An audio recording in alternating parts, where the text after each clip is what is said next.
We get the horror matchup of the century, and the Dark Lords have a battle of undead proportions. That and more on today's episode of BrobusCast Death Battle Edition.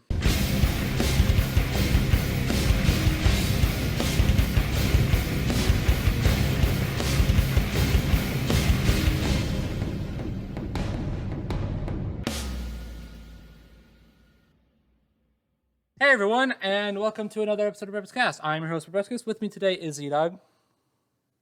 Look at me. Look at me. I am the Dark Lord now. And Richard. Evil dies tonight. Technically, Evil died 2 days ago. And joining us, we have a special guest who is going to help us a lot with this with the next episode. Please welcome Tarok. Hello, I'm Tarok at your service. If you don't know me, I do reactions on YouTube. I've been doing this for 2 years, and before I used to do thumbnails on DeviantArt. Cool stuff. Cool stuff. Exactly. Yeah, that's a perfect way to wrap this up. There you go. So we have quite a bit to talk about today, because we have a new death battle, we have a next death battle that's complicated, and maybe a little bit more. Who knows? But let's start with the least complicated of them all, because I don't know exactly where I'm going with this. We're talking about Jason Voorhees versus Michael Myers. Yep. It's Halloween. It's Halloween. It was Halloween, but yes, the point still stands. Yeah. Yep. This is an episode. Very scary one. Yeah, it was.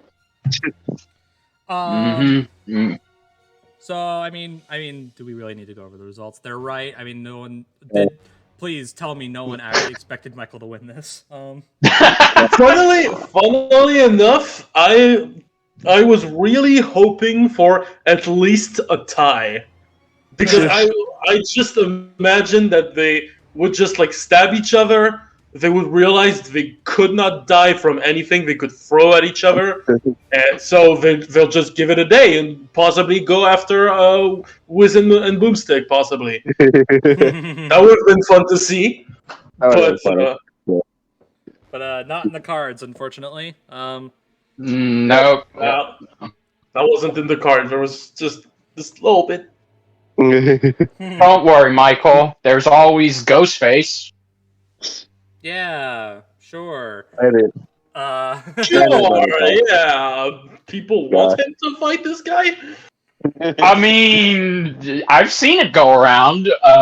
It's not as popular as Jason versus Michael, but, Michael versus Ghostface, it actually is more Michael's game. So, maybe in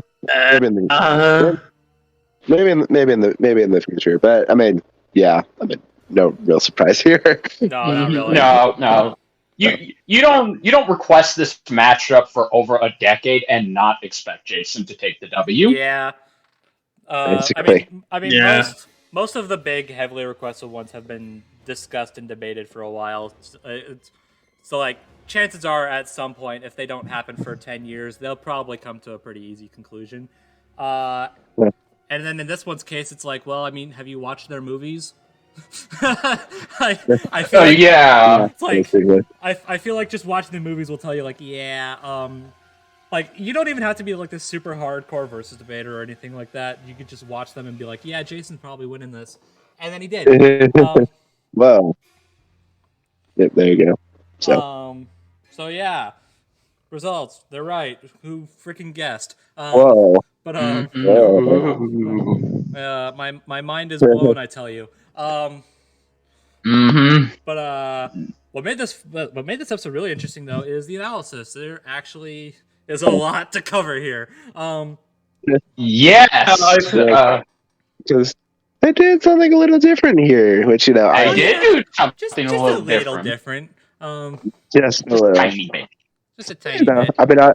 I thought it was cute what they did with it. Oh, but, it was yeah. amazing. Yeah, I yeah. thought Yeah, it was I felt it was very unique. Honestly, that they went they went the extra mile and changed the format of their analysis part, being like a story in a campfire. That was yeah. Yeah. like a horror Yeah. story you tell at bedtime, and Yeah. honestly, for someone who actually wanted this fight for quite a while, who wanted Jason versus Michael for quite a while, that was a very pleasing twist, especially for me, who decided to play along with the fact that I really like dislike anything that's horrific.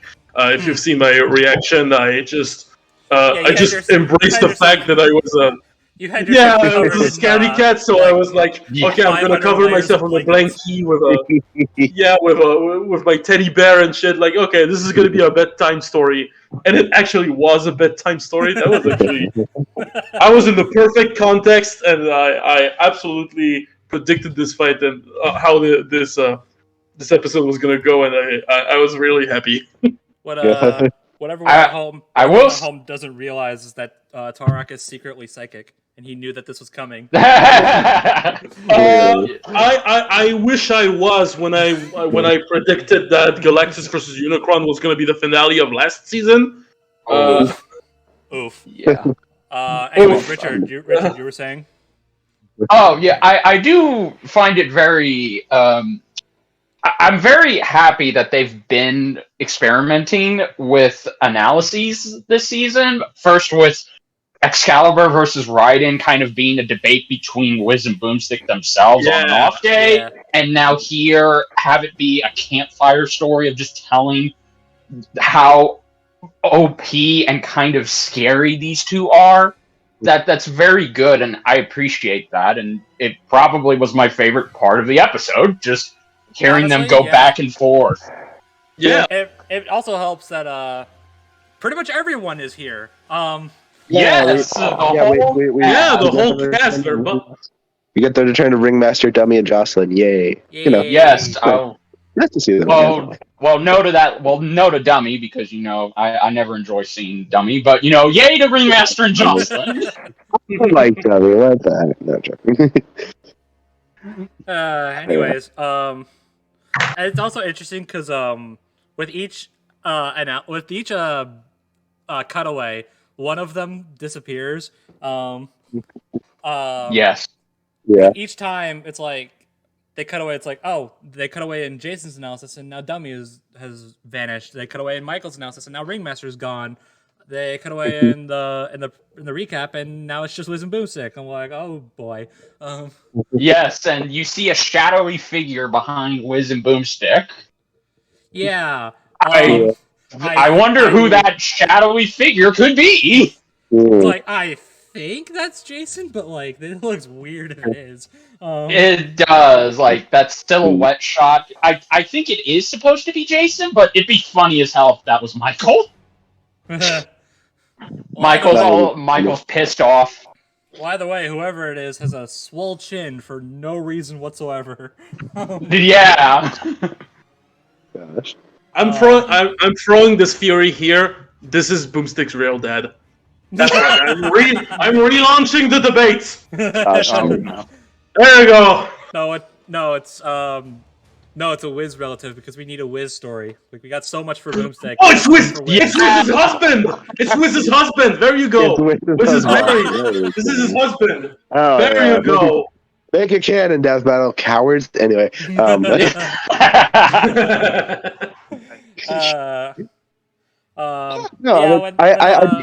when Lousy said Maybe it's the look-see.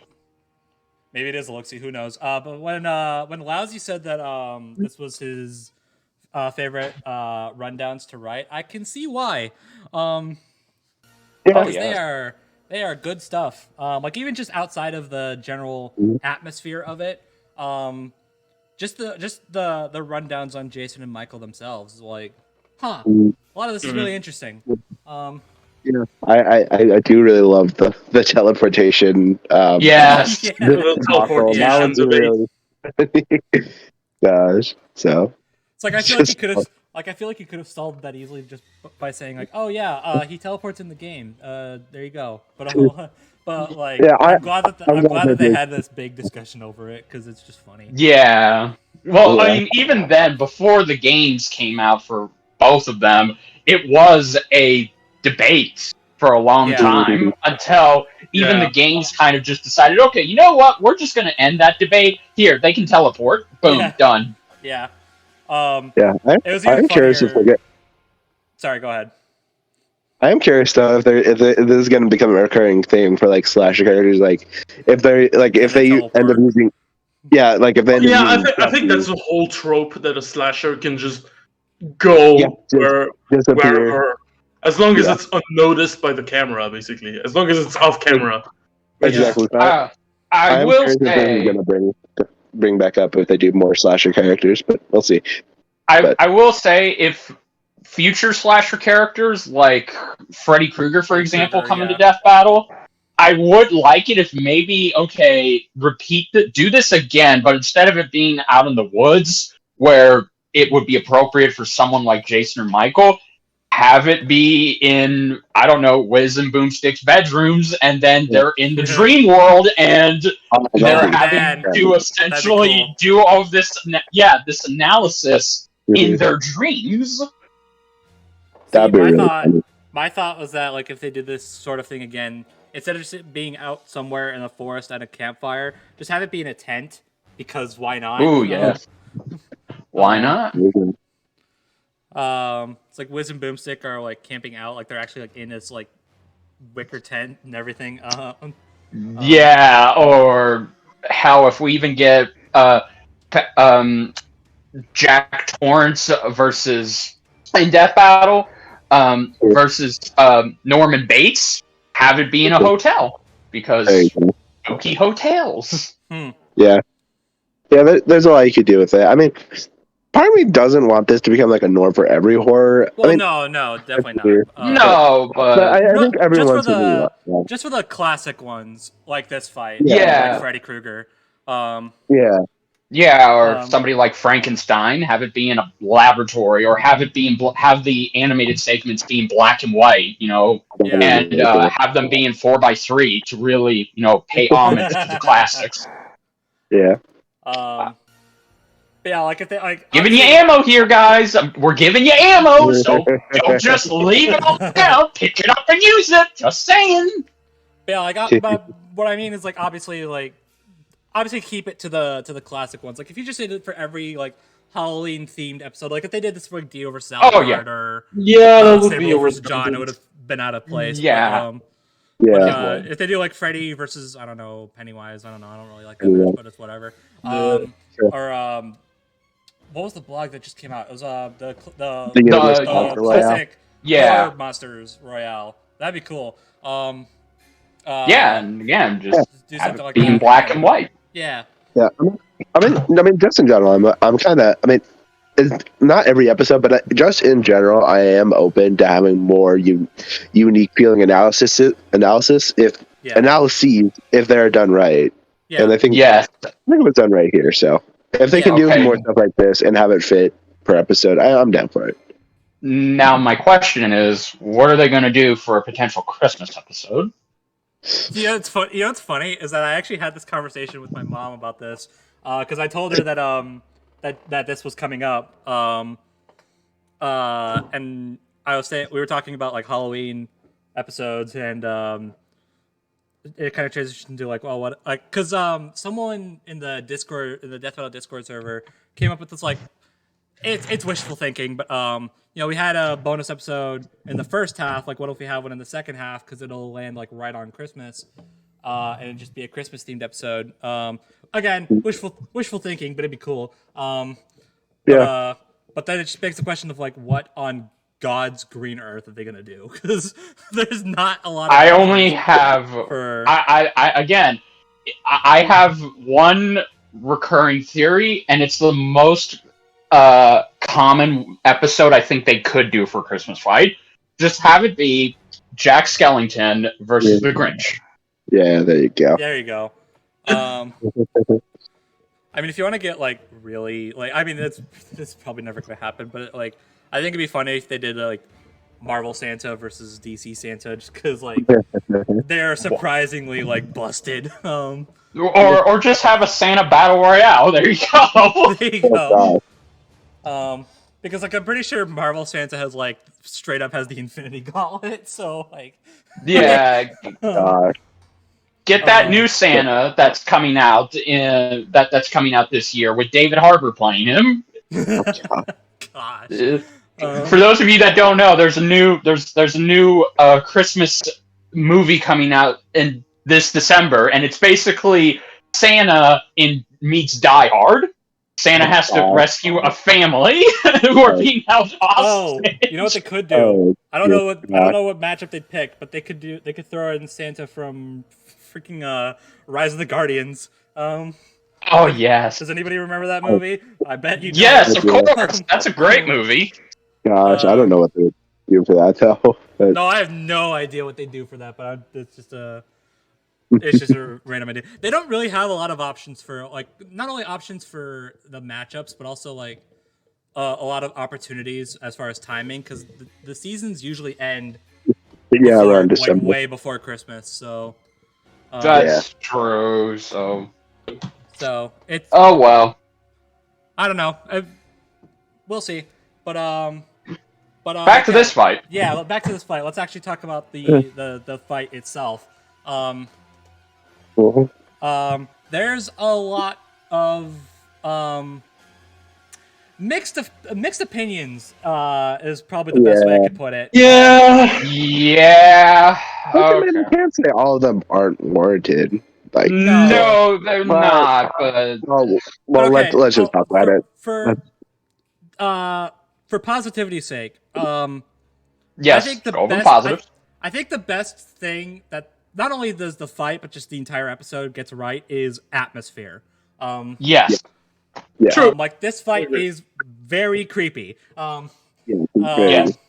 Like it does have that sinister, like horror vibe to it. It's not scary. It's not meant to be scary. It's stupid. But, No. It's stupid. It gets the atmosphere of a horror movie without basically. There's meant to be a sense of dread. Yeah. There you go. It's more like it. Yeah.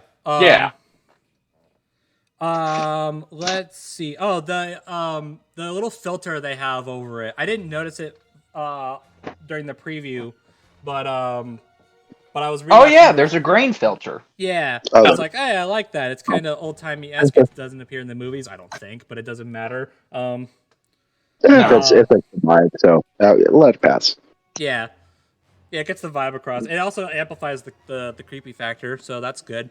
Yeah, absolutely. Yeah, there's definitely. Yeah.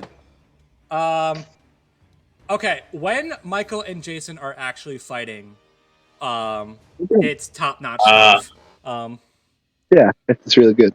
The camera is a little wonky, but that's literally the only problem I have with it. Yeah. Well, I would say when they are fighting, quote unquote, it's very much how I've always expected this to go. These two are unkillable, so it's a matter of them testing each other, getting a feel for, okay, you're obviously not like these other people, so let's see what you can do. Yeah. I also like how it seems like a minor thing, but it kind of it does do a lot for me. It kind of shows how giant these two are. Oh yeah, these two have always been depicted as being giant. Yeah, like even despite the fact that they're Michael's not as big as Jason, but he's still big, and I feel like they got that across. Like even compared, there's that shot of Michael stabbing into Jason and against the tree, and I'm like, okay, I know Jason's bigger, but Michael is huge in this shot, and I kind of love it. Yeah, well, that's kind of I very much appreciate. Again, this probably is the model that's being used, but later Halloween films after the first two would depict Michael as being somewhat beef and stocky. Yeah. I'm trying to. Man, this is gonna contradict what I'm gonna say by the time we wrap up. But I'm trying to think of like big things to say for this before we get to the elephant in the room. But the inclusion of. Go ahead. I'm trying to go away from the inclusion of the human factor. I love the death. Yeah, the death is really good. The death honestly. is cool, even though the very end drags on for too long. Yeah, See, you know what? No, why did that guy I go honestly in there thought there was going to be again? another like twist. You know what? No, I kind of like that though because it's suspension. It's like it's like is he still alive? Like he shouldn't be, but like you never know. It's like Boomstick says, like you never know with these two. No, I mean, I think True. I think it still does dwell on a little longer than it needs to, but maybe 3 seconds would have been good. I mean, I think 3 seconds shorter would have get the point across. Maybe. Yeah, like let me see. I'm trying to think. What I was trying to say is I do like how you actually do get to see Pamela Voorhees' head and tombstone. That was cool. Yeah. And get to hear her voice, the voices in Jason's head. Yeah. Yeah. I mean, I'll get back to the voice later, but but just that scene in general, like the lightning, the sound, the like the delivery from Pamela's voice actor. Again, I'll get to that later. I was like, oh man, this is really cool. Yeah, and one last positive thing I can say about this animation is the environment assets. It very much feels like I don't know if Devil Artemis just had a stock file of whatever this environment is, or if he legit took this environment from the Friday the 13th game or Dead by Daylight, because it feels Dude, this entire fight might as well be like out of it might as well be just a big Dead by Daylight game or like a big Friday the 13th. Yeah. Like Michael, I appreciate that. Like Michael straight up act. Oh, I love it. Like Michael straight up acts like a Dead by Daylight killer, and we have all these assets from the Friday the 13th game. The Jason's model from there, the 2 human characters. That car is from the game. Yes. I don't know about the set piece, but I wouldn't be surprised. But yeah,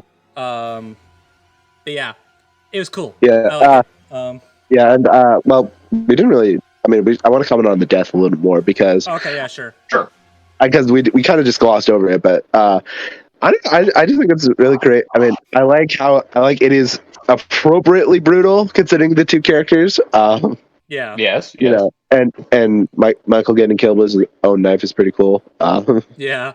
Yeah, but it's poetic justice, him getting decapitated by his own knife, and I think that's supposed to be a callback to Halloween H2O when he gets decapitated. I could be wrong, but it felt like something out of Halloween H2O. I mean, that entire end sequence might as well be like, what kills from both of them can we squeeze in here until the fight is over? Yeah. Yeah, and then to top it all off, freaking chops his head into half with the axe.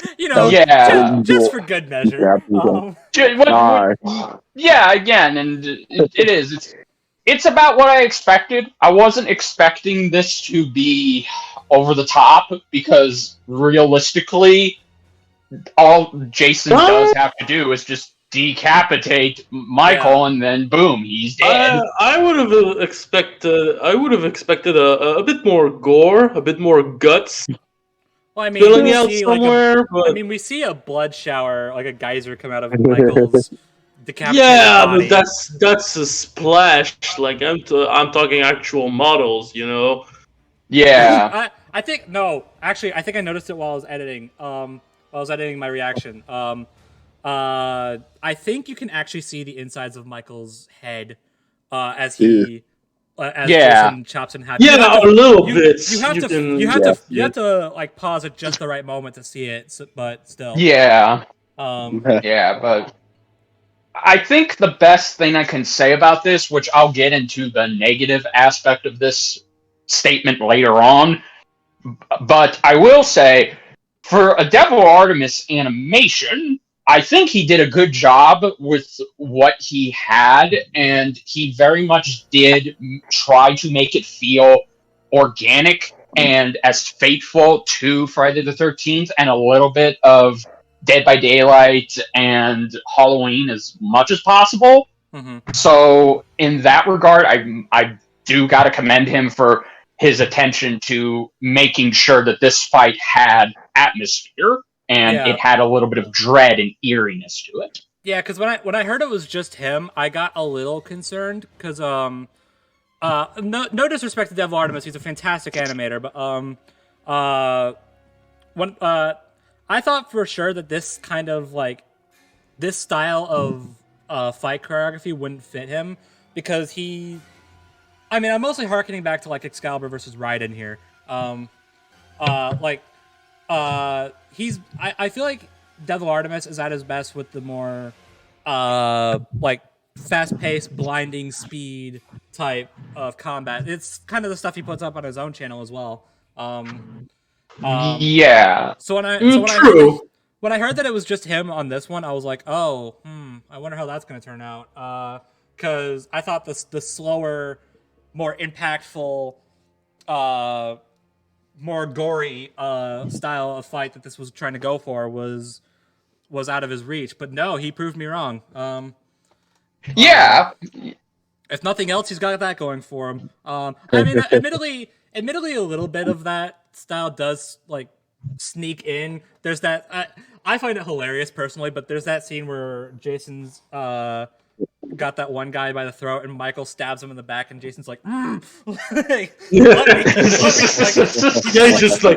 just rotates in like half a second. Yeah, it's like, is it jank? Absolutely, but I feel like it's just. I was like, hey, like it's funny. In my opinion, though, so it's whatever. Yeah, the whole fight is a little junky to a point where it's kind of funny. You also have the guy, after that scene where running to the graveyard, you kind of see the tracks being put in front or. But it's like, I mean, it also. I also forgive it for this fight because their movies are also jank. This is true. Like this whole fight is just a big slasher movie. Like this is a big fight in the first movie. Also, it's a big Halloween movie. Also, it's like I said, a lot of the assets and stuff from this fight are pulled from the Friday the 13th game, which is also incredibly jank, and I love it for it. True. True. But yeah. But okay. Let's talk about the human factor. Yeah. I honestly like it. This is gonna be mine. I'm mixed.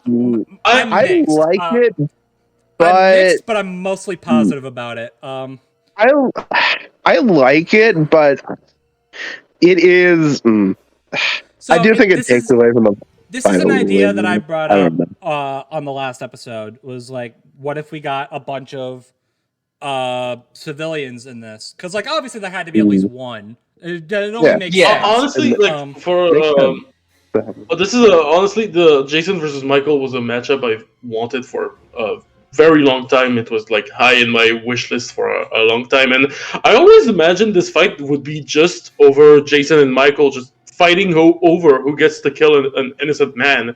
And even though my dream scenario was that we follow the fight through the eyes of that guy. Yeah, like that's the idea. The whole way. Yeah. Yeah. So, like to me, it just feels right to make this about the human characters trying to survive. These two. I feel like the problem I have with it, well, okay, for one, like, and this applies to the episode as a whole, and it makes sense, but, man, this episode is short. Yes. This feels short. Yes. This like, episode and again, feels very short. And again, like I said, makes total sense. These two are very simple characters. I wasn't expecting these like really in-depth analyses or this really like long and drawn-out fight. I wasn't expecting this to be like the longest episode of the season. It was never going to be that. I wasn't expecting this episode to reach 4 minutes. Because again, this isn't a knock against this matchup, but these two characters are not the type when they finally can meet and collide with one another. It's not like Freddy or Jason or even Leatherface, where there's opportunities to really have a back and forth, because Jason is a unstoppable killing machine, whereas Michael is more or less just an irresistible force. But I feel like with this episode, it did kind of confirm that, if these two actually did fight, well then Jason would win. It probably wouldn't even be a full 3 minutes. Jason would probably be able to take out Michael in less than a minute. So actually, since this is more of a fight of like endurance, I think it would last more than a minute, but Jason would just take this in the long run. Yeah. Now, here's the thing: is that the shorter nature of this episode isn't the big problem. Because again, I totally knew that this wasn't going to be an incredibly long episode. But I think the problem that arises here is because there's the human factor. I feel like this episode tries to do both. Like, it tries to be both from a survivor's perspective and the killer's perspective, and I just I feel it's like, over ambitious. I don't think it mixes that well. That's the problem. I feel like they should have done one or the other. Like if they had this entire fight from that one guy's perspective, that would have been fine. And it would have been unique. Like, you don't come to. I mean, obviously, you come to Jason versus Michael to see Jason fight Michael, but like if you got just that, you probably would have walked away. Like you probably would have walked away satisfied, but not like holy crap, this is one of the best fights I've ever seen. No. So I think adding the human factor does definitely make this a more unique episode, which I do appreciate. But it helps it stand out. Yeah, it does. I think just the problem is when you're trying. I think this fight. I mean, I know this kind of contradicts what you guys said. I feel like the fight should have had an extra minute to like flesh it out, maybe. Flesh out the animation. I think that's the only thing that really needs flesh out and stuff. Yeah, I do really like both, like the idea of like having it be from the teen's perspective, but like when you're trying to cram it into a 3-minute animation, like it's gonna lead to some underdeveloped. It's gonna lead to some underdeveloped ideas, which are really good, but they just need some room to air and flesh out, which I don't think is. I think a good way done. I mean, it could be done, but it's really difficult. Okay, sorry, go on. I think a good way they could have solved it is and this would have to apply like an extra minute or so to it, but either kill that guy off the way they did, and then have I don't know 30 seconds more of Jason and Michael action, or alternatively have more human people, which again that would add more time, and would also have a lot more models, which is expensive, but I think the fact that they only had 2 people and one of them died before the fight even started probably doesn't do this any favors. It's like I feel like this should have been through multiple survivors' perspective, not just the one. Not just. Because not sure. If you focus too much on the humans, you take away the slashers. I mean, on one hand, fair. On one hand, that's that. on one hand that's true, but on the other hand that's how it is in the movies. So Yes, exactly. That's I how know, I was I know, just gonna but- say it. And this animation feels like it is trying to do that. It's trying to be a tribute to the movies where, look, if you just had the movie be about Jason or Michael or Freddy or just any slasher villain kill their victims, then that would get boring, repetitive, and you would not be able to connect. Because, see, that's the problem. That's the thing. You're not supposed to connect emotionally to these slasher villains. You're supposed to connect and root for the human characters to get the hell out of there and live to fight another day. So Exactly. in that regard, I agree with what is being said on both sides, but my thing of it is, and this is what I've always kind of not, I respect Death Battle for doing it, but I wish they tone it down a little. They can be a little over ambitious of what they want certain fights like these to be. And the way I watched this episode, I very much felt like it was pretty much like Kool-Aid Man versus Macho Man all over again, where they have two ideas of how they want to do the fight. So, but instead of just picking one or the other, they, in terms of the animation, they decide to do the best of both worlds and have their cake and eat it too. I mean, admittedly, like I'm probably one of the few people still that really likes. I shouldn't say really likes. I do like Macho Man vs. Kool-Aid Man, but I think this episode does do that concept better, mostly because of the longer runtime. Yes. But I also do agree, like, it does kind of take away a little bit, which I wasn't expecting this entire fight to be like from Jason and Michael's perspective, because again, that's boring. Yes. Like Yes. I feel like I see a lot of people being like they should have just removed the humans entirely. But like, do you really want a 3 No. minute? No. Here's the thing: do you really want No. a 3-minute animation of these two just hacking away at each other nonstop? It's like I know that sounds cool when I say that out loud, but then you actually watch it, and I'm like, that is really boring. That would Yeah. drag on too much. Yeah. Yeah, no, and I did make this complaint in the last episode where I kind of didn't want them to do this because, admittedly, I wanted to see Michael and Jason fight, but I quickly surrendered. After that recording, I surrendered to the idea of, okay, maybe it can be done, but it just depends on how it's done. Yeah. And I feel like here it was done kind of in a mixed way because, yes, we only have 2 survivors. One of them is killed off immediately, and we're following this guy, and he's just trying to escape. But then there's kind of that little problem that also feeds into why I particularly find this animation and this concept as a whole just okay, is the survivor, the second one, is getting so much shit thrown at him, and he's still going. He gets an axe in his back. He gets in the car. He gets fucking axed in the back. He gets dragged out of a car window. He's running, and then finally, he's stabbed. This is a Dead by Daylight play. This is a Friday the 13th game.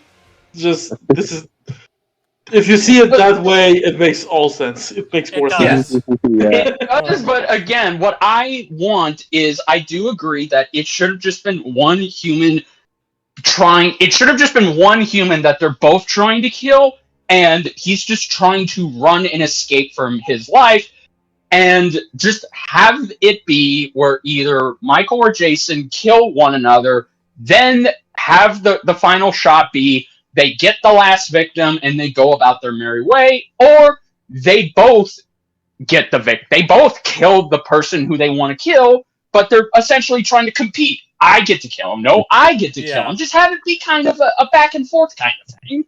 But I think alternatively, because like we said, there are 2 human characters in this, but one of them dies before the fight even starts. Maybe have her survive alongside the other guy too.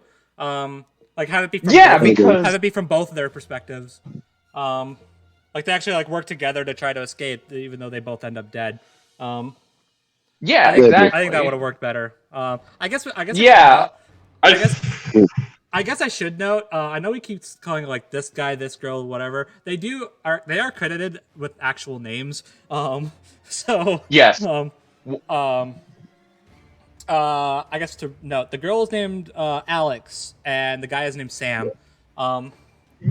Yeah, but see, I don't refer to them by their names because they're not important. They're not as important as They're not. I know they're not. I do appreciate the attempt at giving them names though, because like I don't know.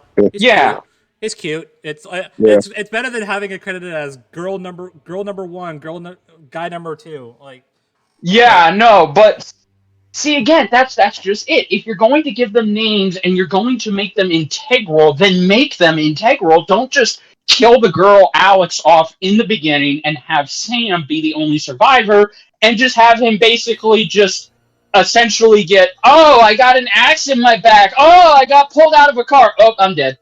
Just flesh them out a little. Yeah, just flesh them out just a tiny bit. I do like what you're saying, but I feel like that would have taken a bit too long to build that up. You know, that would have taken too much time from the fight itself. You know what I mean? Oh yeah, no, I'm not saying you give them a backstory. I'm just saying. No, but even finding the time to have them interact, or you know, you still have to balance it out with the actual action between the actual slashers you still want to see, because you know that's still Jason versus fucking Michael. I mean, you say that, but that was a thing with Freddy versus Jason as well. So like I don't know. I know that was a kind of a critique of Freddy versus Jason, where when it's the humans, it's boring as shit, but when Jason or Freddy are on screen, it's enjoyable. Yeah. Yeah, no, and again, I disagree with that notion, but I'm just saying, and this actually goes into what ZDogg would have wanted. You could have had that extra minute just be about these two trying to come up with a way to get out and survive, but in the end, they're dead. They both die, and that would have made everything much better, because then you have the humans and you have Michael and Jason fighting, and it's much more balanced out, but instead, this whole thing just comes off as clunky. Yeah. Yeah. And makes sense. I mean, I say all this as this big problem. I enjoy the human factor. I agree that like it does kind of take away a little bit. And like you do know that it's kind of a problem when Sam takes up more screen time than Jason does. Yeah, which is what I didn't want, but it happened. I at least appreciate the attempt. And to an extent, I think they pulled it off decently.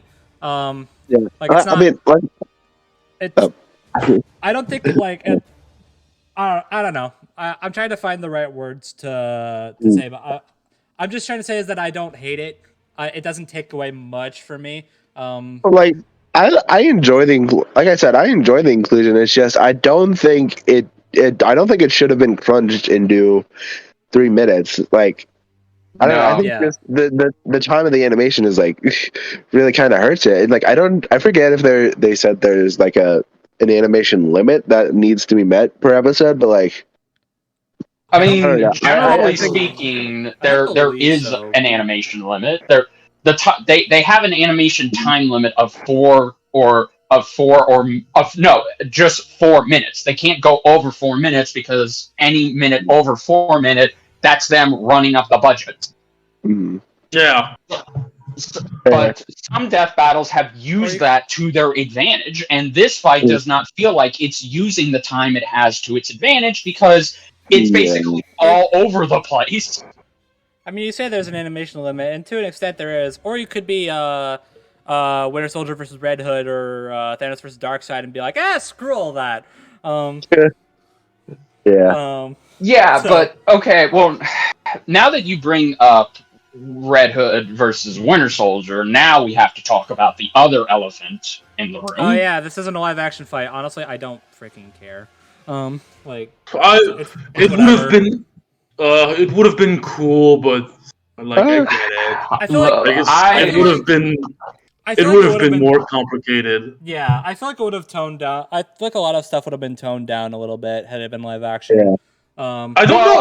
I don't know if it would have been toned down per se, but it would have been like everything would have been more complicated to say, basically. Yeah, exactly. I do feel like, okay, maybe this is also how I'm interpreting this animation, but this animation very much feels like it has the blueprints of being live action, but it's done in animation. It doesn't feel like it was. It does not feel like it was made to be animated. This honestly feels like they told Devil Artemis, make it feel like it's live action. Try not to make it feel like it's animated. But obviously, it does feel like it's animated because there's jank, there's clunkiness, there's a little bit of animation errors here and there. And I mean, who knows? This probably was meant to be a live action fight at one point, but it's like they probably plans didn't work out. Like, oh shoot, we need someone to replace this. Devil Artemis, go. Maybe. Yeah. Like that. Again, I don't like that because then they did. I mean, they didn't go into super big depth about it, but oh, by the way, we're recording this the day the commentary got uploaded. They did mention like very offhandedly, like, you know, obviously sprites wouldn't make any sense. So it's like we either got to do this in 3D or live action, and they just kind of like moved on. So like live action was definitely a thing that was. It was an idea. I don't know if it was like heavily considered, but it was at least brought up in conversation at some point. Yeah, I mean, I can't prove this. This is just conspiracy talk. But again, this animation feels like it was meant to be live action, but at the last minute, something must have happened, and they just decided, okay, Devil, you have this amount of time to get this episode out. Can you do it? And he did it. Yeah, and I mean, to his credit, like nothing we're saying is his fault. Like he did everything. No, absolutely not. He did what he was told to do. Yeah, everything that he contributed very well to. Like that's. Yes, no, and I should mention that even if you do not like this anime, even if you don't like the fact that this is live action, please, for the love of God, do not take it out on Devil. The man is having a tough time in real life. He's going through a lot in real life right now, and the last thing he needs is hurtful comments. Yeah, definitely.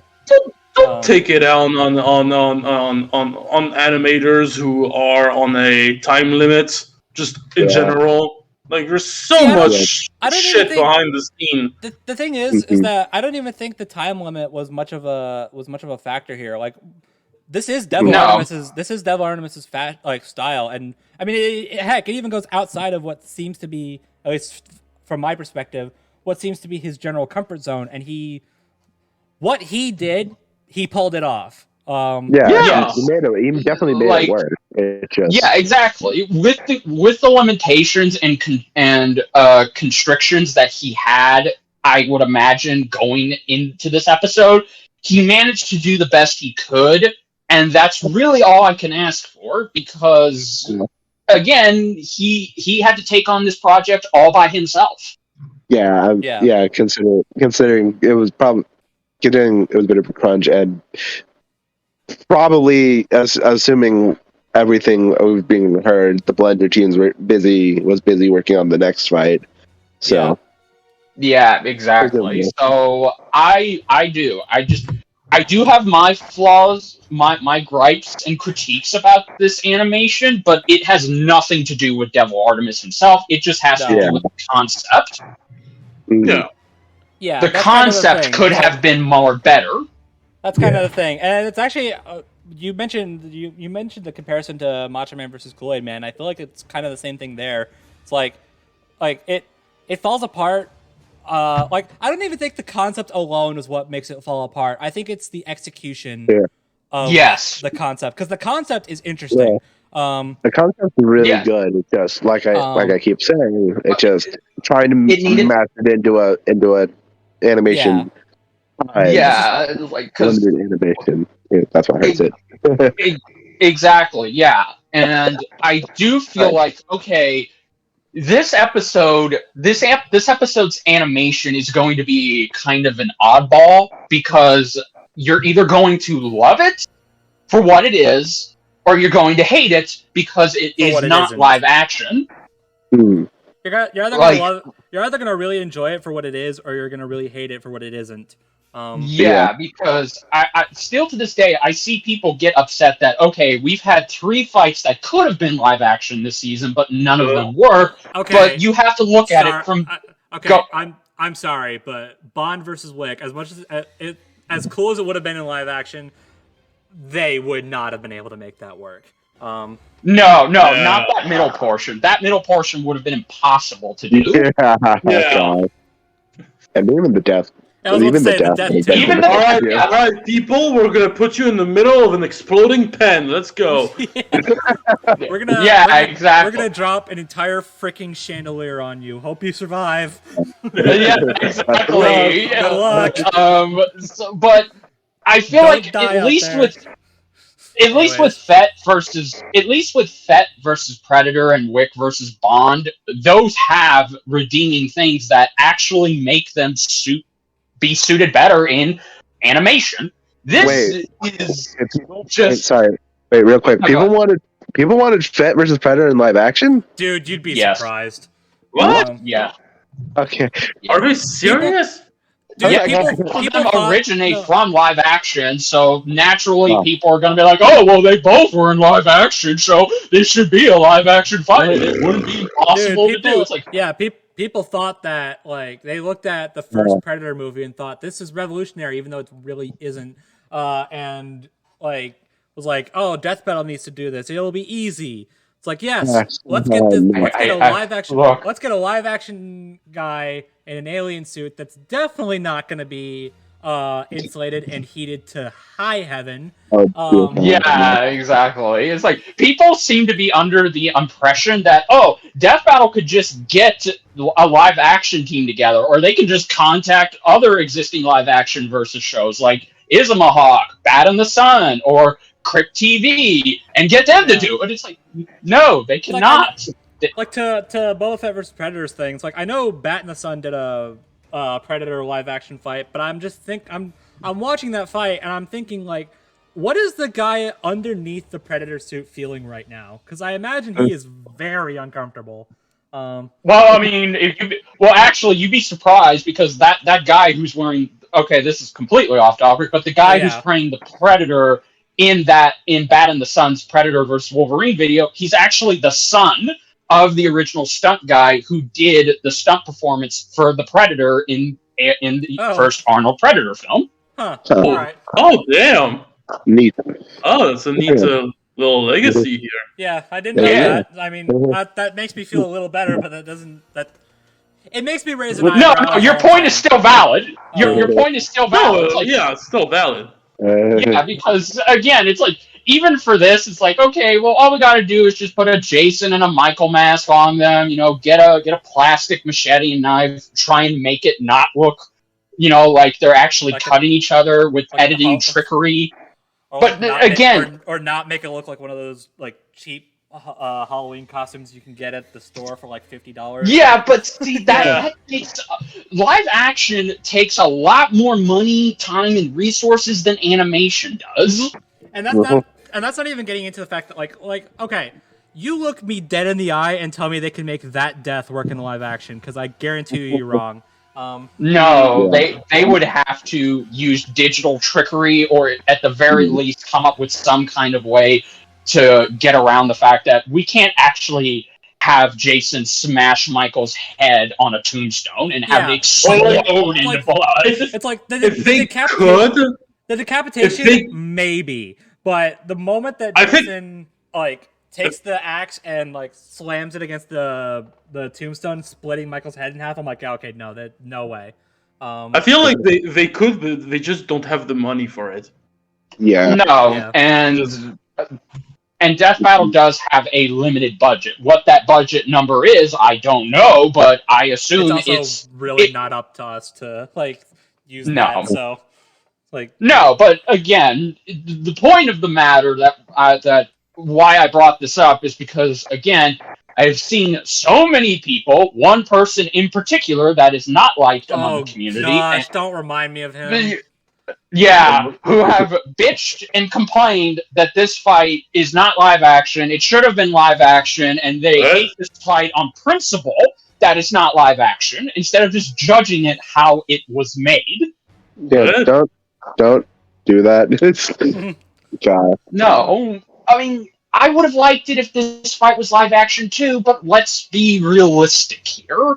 Yeah. That would have meant that they would have had to delay this episode into next season to get it done the way they wanted it to be, and that obviously probably wasn't in the cards. They had to get this episode out. It naturally was going to fall on Halloween, 2 weeks after Michael's final film. So, I mean, dude, the stars were like all aligned for this one. Yeah, they were aligning. It's like we've made a bunch of comments about like, yes, this fight aired on Halloween and it's the 13th episode of the season. But like not even just that, but like Halloween Ends is the 13th Halloween movie.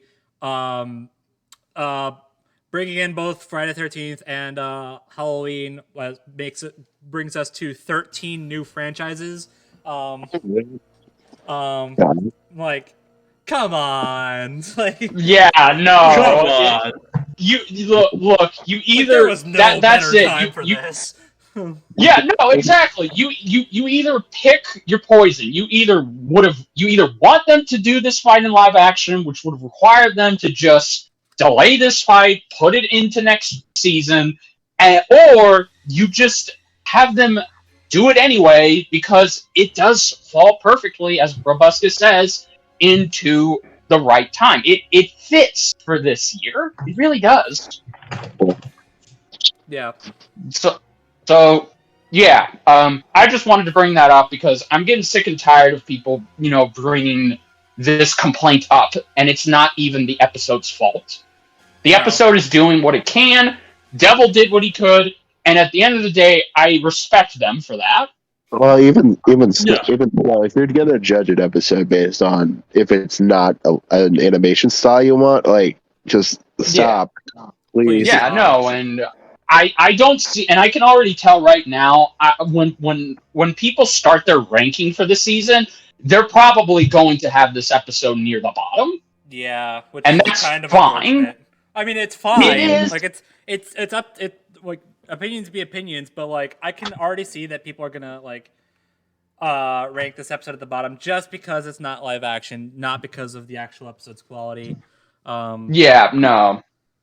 It's like if you want to. Like, here's the thing: if you want to have this episode at the bottom of your list just because like you didn't enjoy it that much, that's whatever. Fine.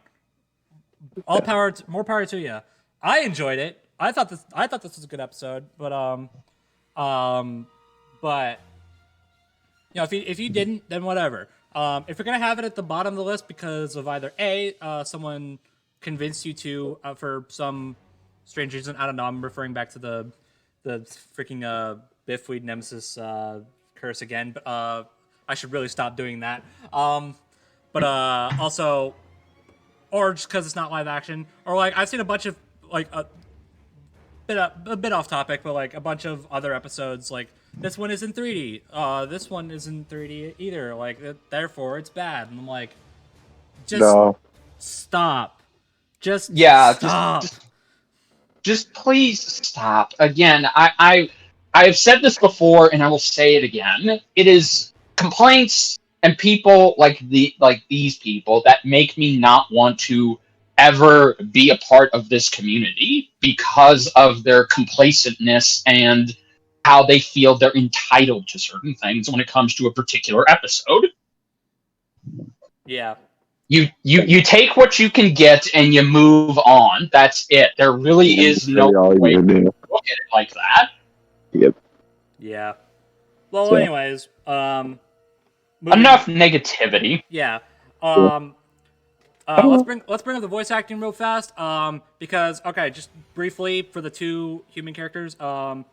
Alex is voiced by Issa Badiola, and Sam is voiced by Noel Wiggins. Very happy to see him back, by the way. We also Yeah, we also have Pamela Voorhees. Yeah, we'll talk about her in just a sec. Okay. Just in general, they're fine. They fit. It's good. They're good performances. It's whatever. I like it. Yeah. Yeah, it's fine. The fact that they got voice actors for human characters at all is nothing short of a miracle. So I'm chilling. Yeah, they got to be killed by Jason and Michael, just like me. I probably should have mentioned this. Sorry, this is way late into the podcast, but I too was killed by Jason once at a Comic-Con. No. Oofeth. Yeah, he snapped my neck. Big oof. I'll send a picture in our headquarters. What a jerk! My if you saw God. my reaction, I killed Jason. Screw you guys. Well, I was about to get killed by Jason and Michael. So. Yeah. Dun, dun, It's dun. okay. We got the gang. Honestly, it was my own fault. I wanted to just go up to Jason, and then he put me in a neck lock, and I was like, oh shit, dead. That's the fact that was your final thought was. Well, Anyway, yeah, just welp. It's like you don't scream or anything, just welp. I'm about to die. No, I accepted it. I mean, what really can you do in that, right? But the joke's on Jason because I was reincarnated in my old body.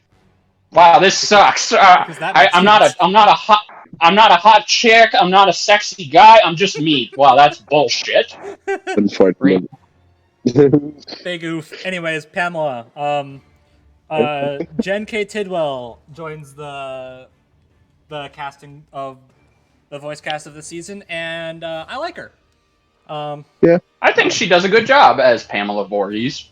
Yeah, she was neat. I've heard the complaint that she doesn't sound that she should have sounded older, but at the same time, I also really, really don't care. So I mean, if memory serves, Pamela Voorhees was not that old when she was killed in part 1. No, she really wasn't. So I'm not. I mean, I don't know. No, she wasn't. She's like, it's a corpse. She's decaying. Yeah, she was middle-aged when she died. Yeah, I mean, I don't know. I mean, I guess she could have sounded a little older, but again, I don't really care. As long as I don't judge. As long as it was creepy, on that. As long as it was creepy and it was and it was good acting, don't much care. And I'd say it was. I briefly alluded to this way earlier, but that scene where Jason's looking at Pamela's tombstone, you hear her voice and you see the lightning crack. I'm like, oh shoot, this that has a lot more impact than I think they were intending for. Yeah. And I kind of love it. Same. So yeah. Also, I mean, this isn't really for any of the voice actors here, but this is the first episode since Wario versus DDD to have both of the actual main combatants not say a single word. At least not have hired voice actors. Yeah, no grunts, no moans, no nothing. They're just silent protagonists. No, that's a bit crazy, but or antagonists. Excuse me. Yeah, I was about to say it's more like antagonists in this case, but yeah. Yeah. So. Yeah, that's crazy to think about. Like every episode since that has had at least one voice actor. Yep. Yeah. I mean, I guess this one.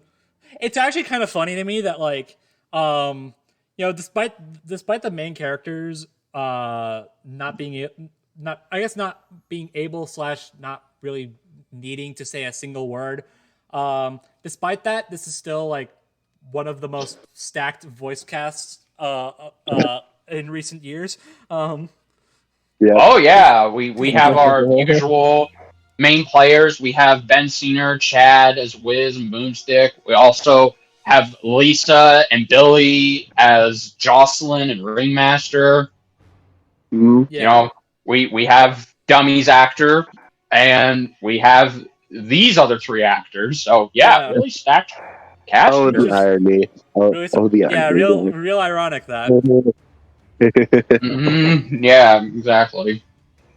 So yeah, Michael and Jason won't be up for any voice acting nominations this Death Battle season. No, but I feel like Pamela might get up there. That is true. I could see that.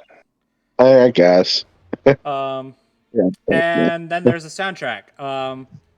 It's fine. Yes, they're Wolf Media. Yeah, it's fine. Yeah, Whatever. It's all right. I- It sets the mood. It fits the fight. It's fine. Yeah. I actually like it a lot more than these 2. I mean, as a backing track, it's great. Like it fits like a glove. Like Yeah. I have no complaints with it in the actual episode. It's just like listening to it on its own. It's like, it's fine. Yeah, no. I don't hate it, I did watch. Sorry, go ahead. I mean, I was done, but I will say, I Okay. do appreciate I do love the new mix of the classic Jason theme. Like I love how that was put together. Yeah, Like and I thought that I was gonna pull from like either Mortal Kombat or Friday the 13th, but no, they made their own. yeah. Aaron actually posted a behind the scenes of him making the track, and you got to see him do a lot of the work.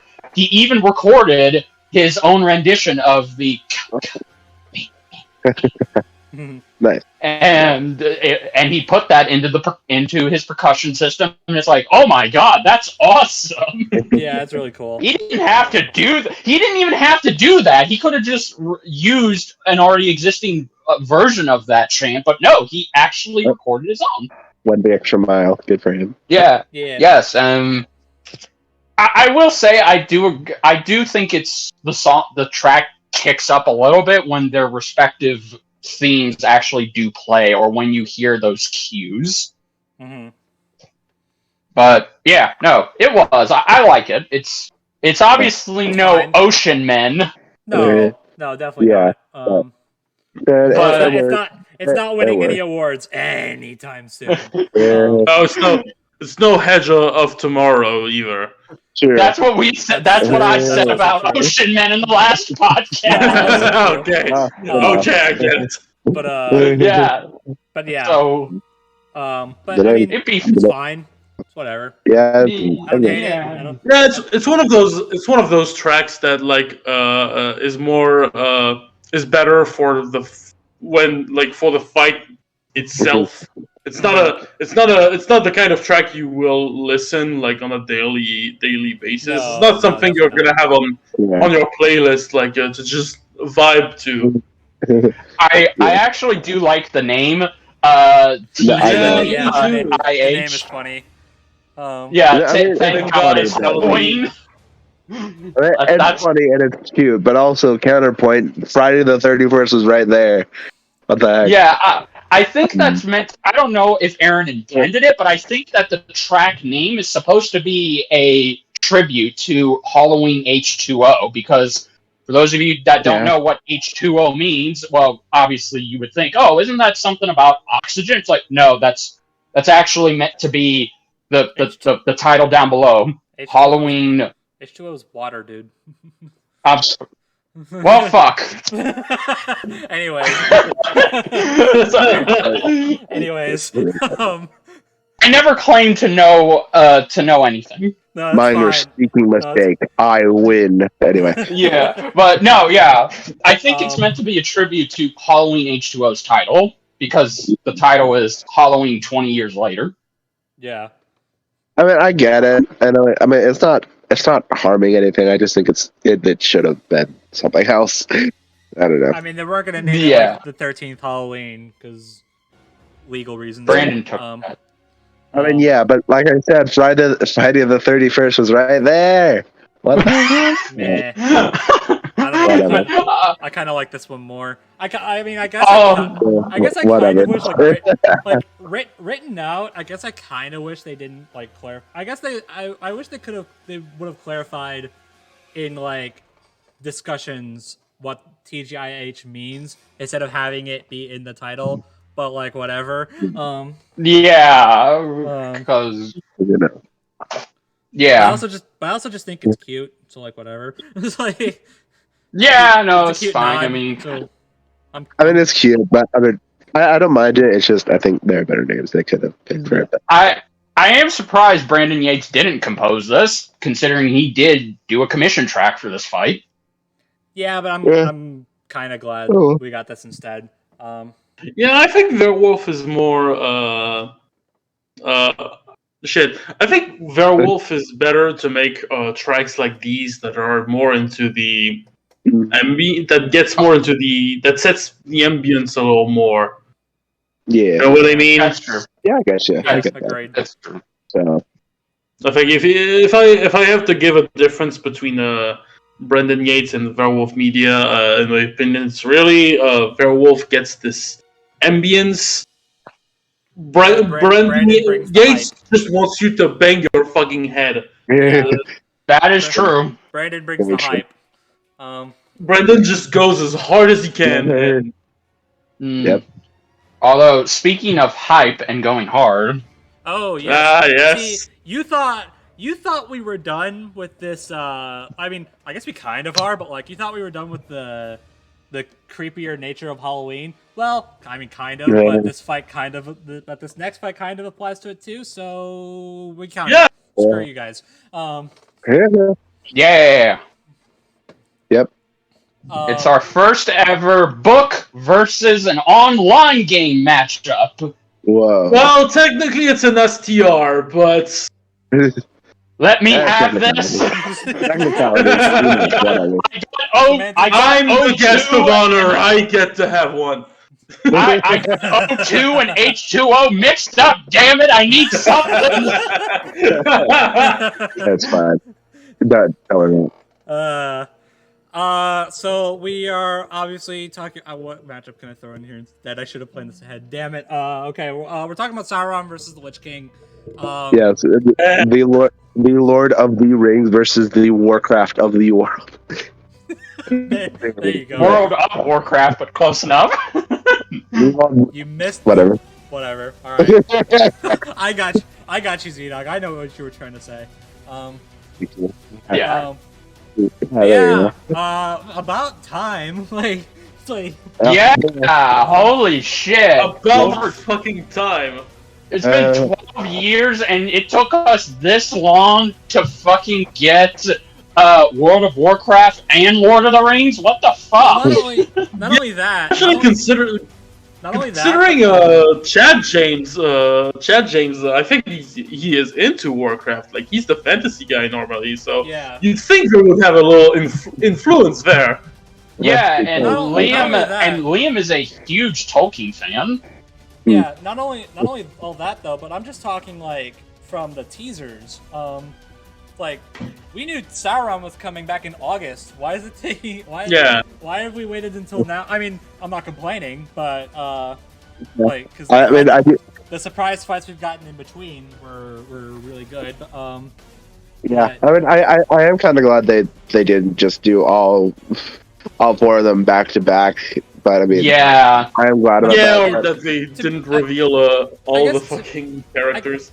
I guess to me, like, you know, since we did like Black Adam and Trunks back to back, I was like, well, might as well get Sauron going right now. Yeah, that's why I kind of predicted to, but it was always also in the back of my head that we might have a surprise. They might save this one for later. Well, yeah, and I mean a surprise when we did, but that's besides the point. Yeah,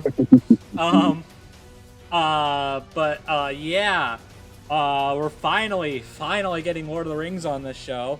About time. Yeah. Yep, like, and it's not Gandalf. I'm disappointed. It's not Gandalf. Surprise! He shall not pass into death battle today, but you know. hey. I think maybe there'll be another time for him.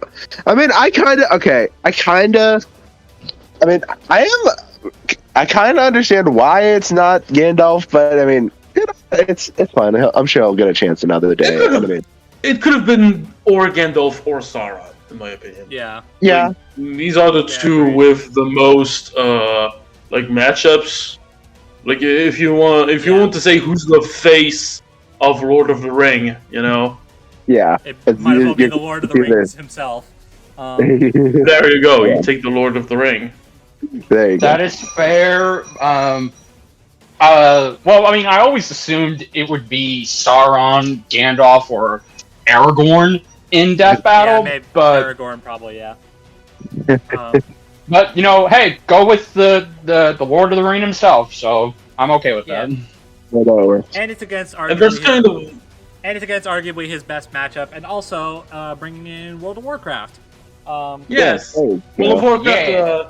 There's kind of a similar business where you have where it's kind of there's a lot of characters you could say as the guy to represent World of Warcraft.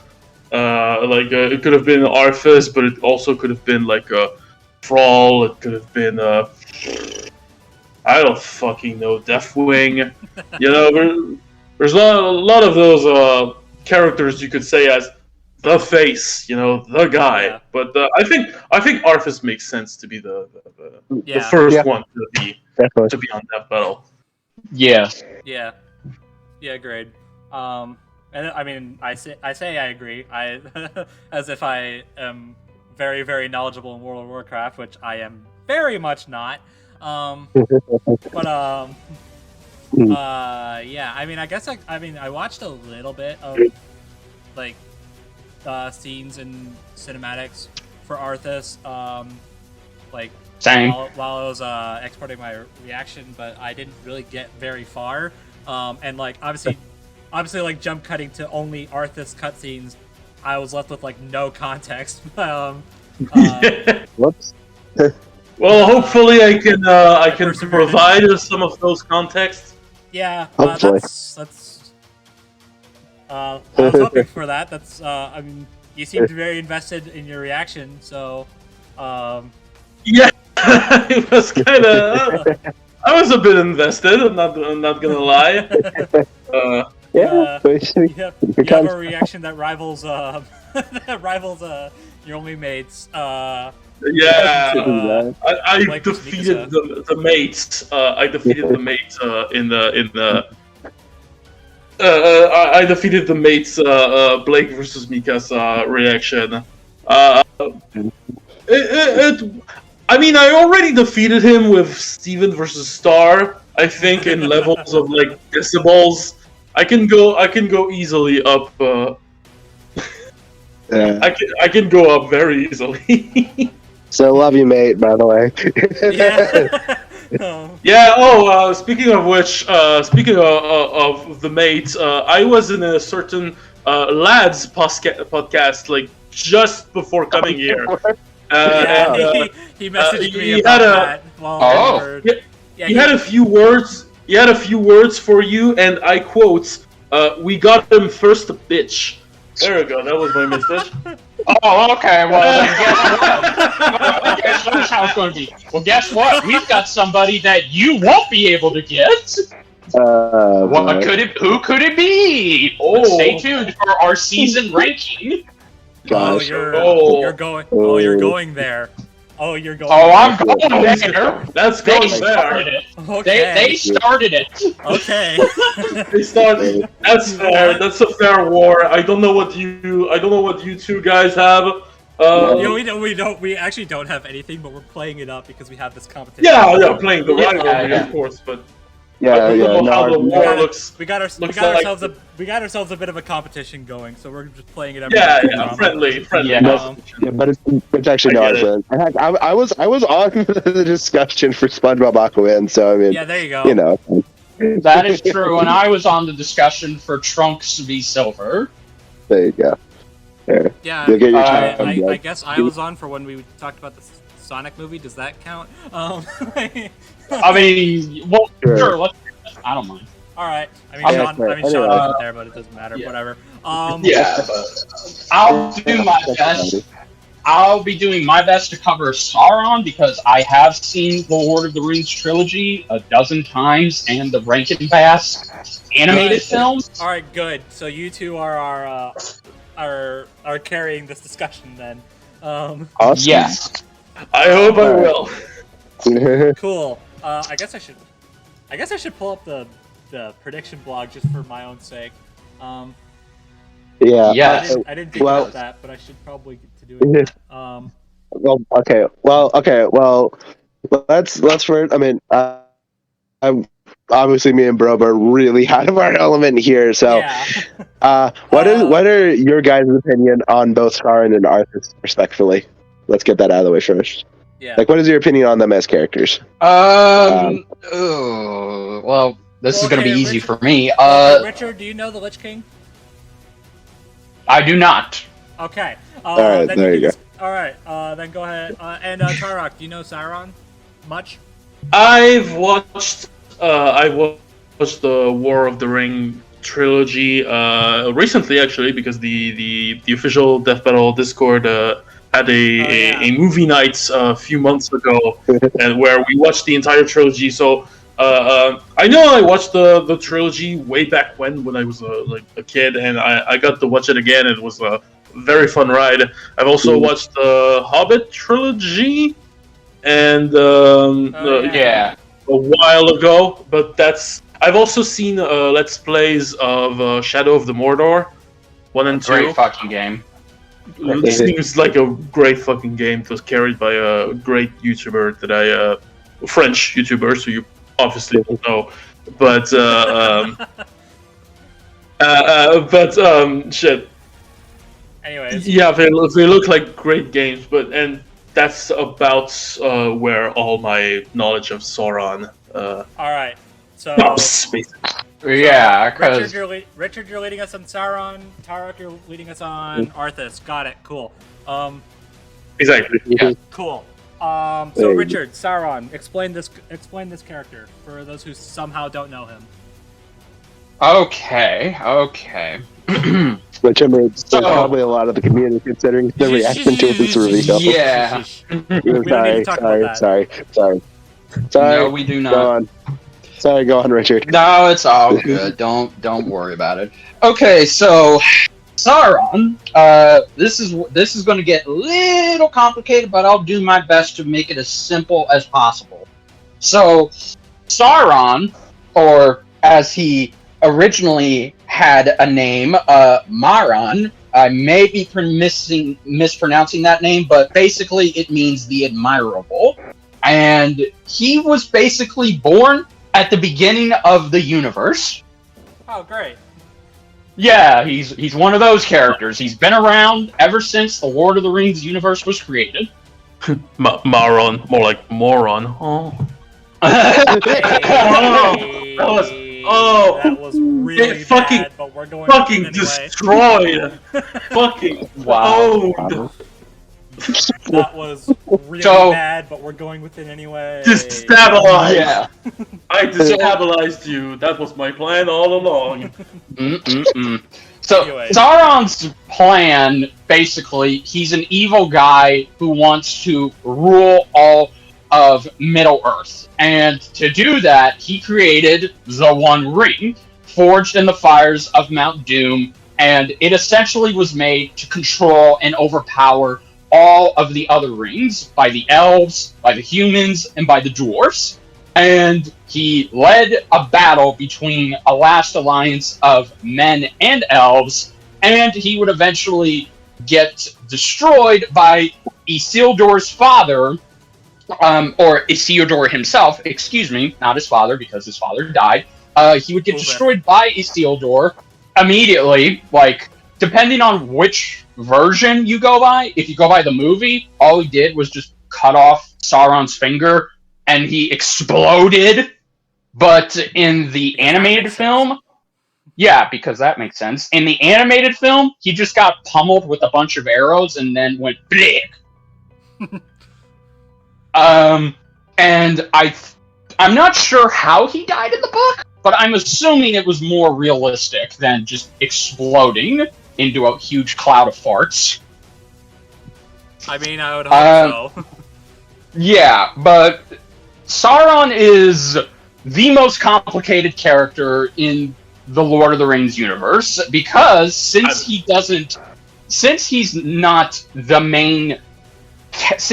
main character, he doesn't have that much screen time. So everything I'm about to tell you about Sauron's combative capabilities are just stuff that was either explained in the books via, there were myths that he could do this, or one time he did that. So yeah, well, it makes sense because, I think most of the story of Lord of the Ring happens after he fucking dies. Yeah, seems like even the few screen time he has happens after his death. So Whoops. not the most in depth character. No, we've seen. Yeah, but naturally, since he was born at the beginning of time in Middle Earth, he naturally has tons of combative experience on the battlefield. He generally wields very simplistic weapons like his mace or a sword, and he also has supernatural abilities too. He can shapeshift. He can fly, apparently. He has regeneration, immortality. He can alter and manipulate elemental and metal. And he can apparently manipulate your fear through necromancy. Oh. And he can create illusions. He can transmutate. And he's also a skilled tactician and is a great blacksmith and craftsman. neat. And, of course, he has control over his main weapon, the One Ring, which, if anybody wears it, it will corrupt them, and it will drive them crazy, like Gollum, a former hobbit, who, when he put on the ring after fighting and killing his cousin over it, became a little troll who was just fixated on the ring itself. But the ring can also do other things. It's not just for show. It can control and manipulate people. It can turn them invisible to whoever puts the ring on. And it has the power of immortality, because whenever, even if you don't put it on, it can still keep you alive for however long the ring itself desires. Biggest example is Bilbo Baggins, who was over 100 years old by the time Lord of the Rings: The Fellowship starts, and the ring kept him alive for a very, very long time. But then when Bilbo gave up the ring, he started aging rapidly. And yes, that's pretty much about it for Sauron. Again, everything else he has it's hard to pin down as fact. There are rumors within the book itself that, he has the power to destroy the whole universe, or he has the power to just wipe out a whole country. He has a bunch of ridiculous feats that, while could be considered true if you were to just take them at face value, but as we've discussed, he doesn't have that much screen time in the movies or the books, not even in the new prequel series. So take everything you hear about him with a grain of salt, and just assume, for simplicity's sakes, they do give him that. He's a pretty powerful combatant, and even when he died, he didn't stay dead, because his soul was strong enough to basically become a giant eye until he hatched a plan for the One Ring to come to him. And it is said, if the One Ring were to rejoin with Sauron, he would have became even more powerful than he already was.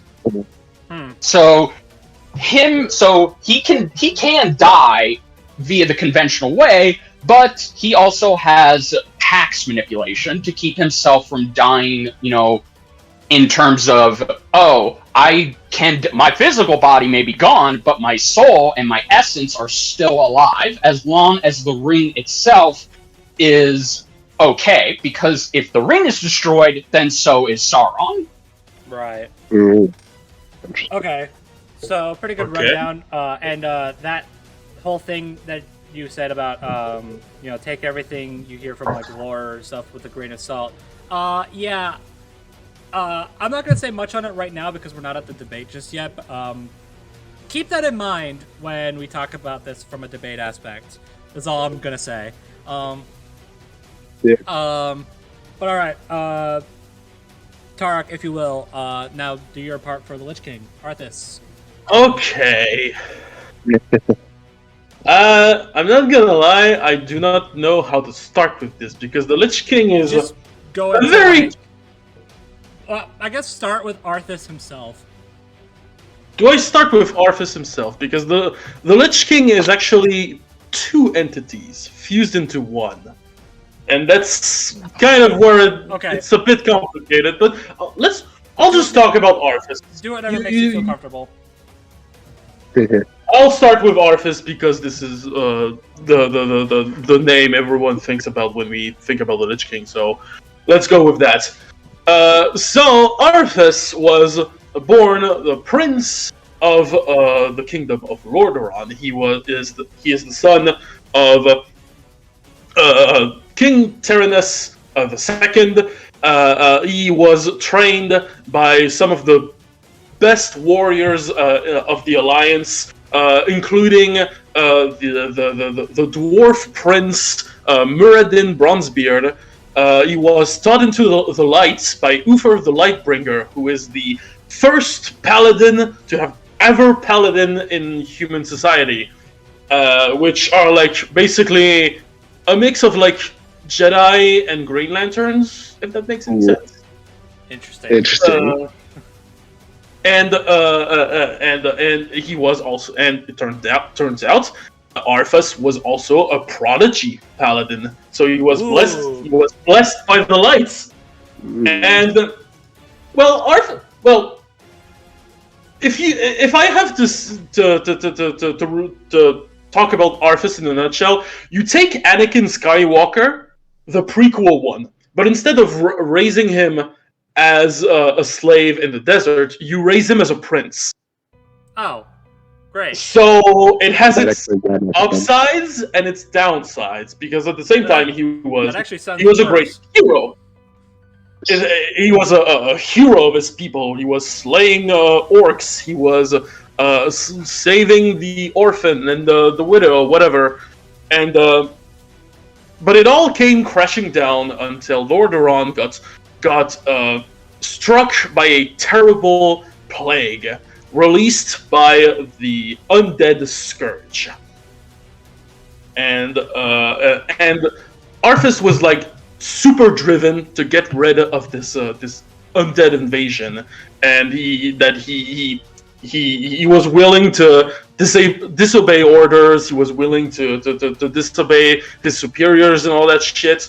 And he went to the heart of the problem, and he met this demon evil guy called Mal'Ganis. And this demon vampire guy was always kind of like one step ahead of Arthas, and he was kind of like always trolling him. And he had this great plan of basically infecting the population's crops and deliver it to other cities, so that the people would get infected by the plague and turn into zombies and turn into undead without anyone realizing it. And being so driven to stop this plague, Arthas was willing to do any sacrifice. He was willing to do any sacrifice, including that would include purging an entire city that already got infected by the crops and the food. So the city was literally overrun. Master Anakin, what do we do? And so he razed it to the ground. He killed the women, the children, slaughtered them like there were animals. But and this really started to already mess with Arthas's mind. Like he had the blood of his own kin in his hand, and meanwhile Melganis was just like, hey Arthas, bitch, fight me, come fight me in this land called Northrend. It's the territory of the undead. It's an entire continent of nothing but frost and undead fuckery. You won't fight me here, you bitch. And Arthas, since he was driven, he was willing to hunt that motherfucker to the edge of the earth if he had to. He took the bait. Can't imagine why. Seems like such a great guy. He is such a great guy, and he's about to get way better. He's about to get way better. And so he goes to Northrend, and he actually meets with one of his old teacher, Muradin, who was on an expedition to find a certain magic sword that was rumored to be around, and eventually, occasionally retrieve it. That sword was, you probably guessed it, Frostmourne. And this is our first weapon. Frostmourne is kind of weird because it used to be your classic. I'm an evil sword. I absorb the soul of everyone, and but then its soul manipulating properties got expanded upon until Shadowlands come into play, and. You know that scene about in Death Battle, Venom versus Krona, where they start talking about the symbiote god, and Boomstick is like, "Oh, jeez, here we go." This is that part. Okay. Because Shadowlands is probably one of the worst things that happened in the lore since probably ever, and instead of just absorbing the soul, now Solich can just split your soul in two. Oh. And one of those souls gets absorbed into a place called the Maw, which is like hell, basically. It's hell. Literally hell. Okay. You literally get dragged in hell because the afterlife is fucked up in World of Warcraft. Which fuels the Maw in energy, and by fueling the Maw, you also fuel Frostmourne and the Lich King. We still don't talk. I'm still not talking. We still haven't get to the first Lich King, which is the second beings I need to talk about. Mm-hmm.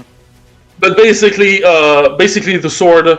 He started to get the whispers.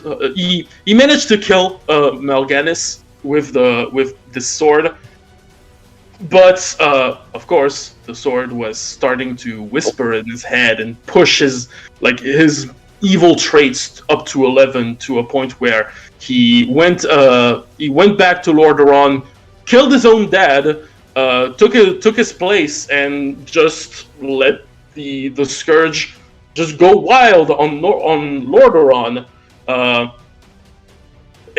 he became what is called. He was raised as what's called a Death Knight, and you know what I talked about. The Paladins are like Jedis. Death Knights are like they're like undead Jedi. I don't want to say Sith because that's an opposite kind of way, but they are extremely powerful warriors who have immense necromantic power, and basically because there's a lot of stuff about I see Sauron versus Arthas. Many people say, oh, it's fire versus ice, but Arthas' thing is ice and necromancy, and psychic powers also. Hmm. So he did a lot of Death Knight thing, he did a lot of undead shit until he got a call from this little guy called Nurzul, the current Lich King. And he is like, hey, hey Arthas, I am your master, the Lich King, you are my champion. If I gave you this, if I placed Frostmourne in your hand, because basically I need you as my champion, as a future vessel, because it turns out the first Lich King is Nurzul used to be an orc from he used to be the leader of an orc clan that was all about sorcery, the shadow magic, and necromancy, called the Shadow Moon clan. And back in the day, the orcs were tricked by a warlock into invading Azeroth, because the orcs don't come from Azeroth; they come from another place, another planet called Draenor. And well, their assaults were more and more unsuccessful, and Nurzul wanted to use the thing called the Skull of Gul'dan to try and open more portals to send more orcs. But the problem is, he kind of accidentally blew up his own planet. Oh. So he made a deal with a demon called Kil'jaeden, who turned him into into the first Lich King, who has complete and utter control over undeath, basically. And basically, Nurzul wanted to, he wanted to get out of the deal, because of course Nurzul was just a pawn in Kil'jaeden's game, so he wanted out. But so he was literally like, he was basically Nurzul was basically being cancelled, and he needed Arthas to go and go and fuse so they can get the power to basically reject the demon's attacks. And meanwhile, Kil'jaeden obviously heard of this and sent an assassin, sort of, a demon hunter called Illidan Stormrage, who made a lot of deals with the demons and also absorbed the Skull of Gul'dan, that thing Nurzul used to blow up his own planet. And Illidan faced Arthas at the gates of the throne of the Lich King, the Frozen Throne. And surprisingly, Arthas took the win. He actually defeated Illidan. He went through that gates, and he went to the Frozen Throne and fused with the Lich King, which is where he got rid of his humanity. Arthas was gone. Nurzul was gone. There was nothing but the Lich King. Wow. That's just the story. Now powers. Oh gosh. All right. Well, let's backpedal. We'll get to powers later. Because okay, I took too much time. I'm sorry. No, it's fine. We're not really crunched for time of any sort. So let's take a break from that, and let's talk about the production of this episode. Okay. Fuck. So it is, surprisingly, it is confirmed that this is a 3D fight. Yes, let's go. That's the best. That's the only way it should have gone. Because I could not have seen this working in sprites. So Luis, right after Jason versus Michael aired, Luis made a tweet saying, by the way, I'm animating a few shots for the next episode. By the way, I'm not using sprites. It's not Sprite. Yeah. Ooh. And then both Speedy and Lousy, who are involved in this episode, I'll get to that in a minute. They were both like, oh, he said that? Oh, okay, yeah, it's 3D. Yeah. So interesting that. I mean, I guess it makes sense that this would be a 3D fight in general, but like, I don't know. I guess I kind of was like, questioning after learning that Jason Michael was 3D, but I mean, I guess we also live in the same season where we get 3D fights. Yeah, we got Excalibur. So we got Boba Fett and Excalibur and James Bond. Yeah. So like, it could happen. It's cool that it's happening. Yeah. I guess it's not confirmed who's doing it. I mean, with Luis involved and actually animating shots, then that's interesting. If I had to take a guess who's doing it, I would have to say it's most likely the Blender team. Probably too. Because this fight feels like it would be right up their wheelhouse, considering the last time they did a fight that was close to what this fight is probably going to entail was Ganon versus Dracula. Yeah. True. Yeah, and we were supposed to get one more, or maybe two more 3D fights from the Blender team. I think I know what you're referring to. Wasn't that said before Wick Bond, or am I getting my timelines mixed up? It might have been before. I think it might have been before Wick Bond. Okay, so if assuming I'm getting the message across, then this is probably what they were referring to by that. Like maybe, maybe, or yeah, because unless the season finale, which it's very indicative for the season finale to be 3D. So perhaps that will be handled by the Maya team. I don't know. I don't know. Maybe. But yeah. Yeah. I mean, I'm down. I'm curious to see what's gonna happen in this with it being 3D. Probably a bunch of cool shit. Probably. I guess my only real. I guess it's not really a major concern because Sauron and the Lich King seem to fight really well without them anyway. But I don't know, because one of the big appeals for this fight for me was that they're both necromancers, so we could get like a undead army fight, or to at least to a similar extent to like not like a full-on like army team fight or whatever, more along the lines of like I guess Ultron versus Sigma is more of what I'm thinking of. But then I learned it's 3D, and I'm like, I mean, I guess I could still see it working, but I'm curious how. Yeah. Well, I mean, okay, Sauron can't actually summon, things. Like, he can't summon armies at his disposal. The armies are already at his disposal because, they live and die for him, so he can't Looks on you, I can. Looks on you, Lich King can.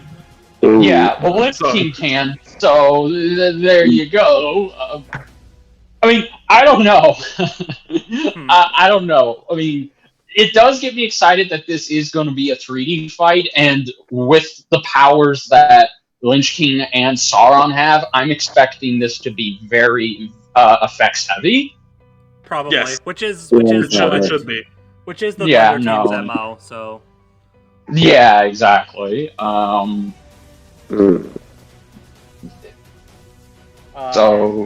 yeah, I guess I'm also curious what they'll do with like potential voice acting, because I haven't heard much of their voices, but they sound are very like ethereal. There's a lot of effects on both of them. Yeah, exactly. Like the few times you hear Sauron speak, it very much is a bit of a grungy kind of grimy kind of voice. It's not very he's not fucking Dracula. You know, there's no there's no class or gentleman-like stature with him. Right. So I don't know. Maybe fuck, man. I don't know. Maybe you could get excuse me. Man. I'm blank. Why am I blanking on his name? Who do you voice? And Dracula and Obi-Wan. Stephen Kelly. Yeah, there you go, Stephen. I think Stephen Kelly could do a pretty good Sauron. Well, maybe. I don't know. I mean, the first one that comes to mind right now, and this is just because it's recent, was Wolf Williams. I can see that. For either of these two, really. Like, yeah. I don't know enough about the voice actors to have any wish regarding Lich King. I don't know. And then yeah, I mean, and also this music better go freaking hard. Yes, better go fucking hard. I'm willing to take a gander that Brandon's probably going to do the music for this fight. Probably. I hope he does. I mean, yeah. Judging by the Vader Arthur's track, I mean, you can make an Arthur's track. I mean, he's got time to train. Like he did three fucking Arthas. He did 3 fucking Arthas commissions. Yeah, that's true. Yeah, and although I wouldn't be surprised if Werewolf. Funny to me. Yeah. I wouldn't be surprised if Werewolf does the track for this fight, and we get 3 Werewolf tracks, because they tend to. It's like Tarbok brought up earlier. Excuse me. Werewolf does better atmospheric tracks than Brandon. Yeah. Yeah. And both of these two come from movies where the track is very much a character. Yeah, a lot of the music really adds to their atmosphere. Like exactly. Like I hope we get some references to the Arthas's theme, Invincible. If you ever heard that music. Yeah, or maybe or if Sauron's using the ring, or it looks like he's about to use the ring, maybe have a cue from when Frodo first puts it on, or maybe have hints of Gollum's theme. Because Sauron's main theme is kind of bombastic. From what I can it's remember. It is very I don't want to say dramatic, but like epic would be the good. Epic. Yeah, something like that. It's very epic, very heavy. Yeah, there we go. Same thing. All right. Well, that was a fast discussion on the production. I mean, there's not much we really know, but we can really say right now. But okay. I guess to get that out of the way, who'd be winning this? Because I need to make up for it when it comes to Lich King's abilities, because I went way too over like the story and stuff. Well, before it's all good. Don't worry about it. Well, before you do, I guess I should note that there's a lot of for both of them, but I think it's more especially for Sauron. There's a lot of hearsay on these characters. Like a lot of like he said, she said sort of thing. Like, it kind of leads to a lot of debate over where these two actually scale to. Yes, the best thing that is commonly confirmed within the Tolkien universe, the books and the movies, is Sauron is the most powerful entity within the Lord of the Rings universe. Like, even more powerful than Gandalf, because Gandalf stated that if he were to take the Ring of Power, it would corrupt him. And Sauron comes from him and the other color wizards Okay, that sounds very wrong out of context. So Don't worry about it. Don't worry about it. Don't worry about it. Don't worry about it. him and the other wizards are essentially like angels. They Okay. take on human forms, and Yeah. they're supposed to be the most powerful beings within the Lord of the Rings universe, but Sauron is actually above them, and he did manage to corrupt one of their own, which was Saruman. Which, by the way, Saruman and Sauron sound so fucking identical that I wouldn't They be do. surprised if you got them confused for each other. Oh god. They so do. because It's so confusing. It's happened, but but see, that is kind of a problem because Sauron is barely in the original novels, and I am going off of the original novels and not the movies. Well, I would hope He so. he has done some impressive. The best durability feat that he has is he once tanked a bolt of lightning.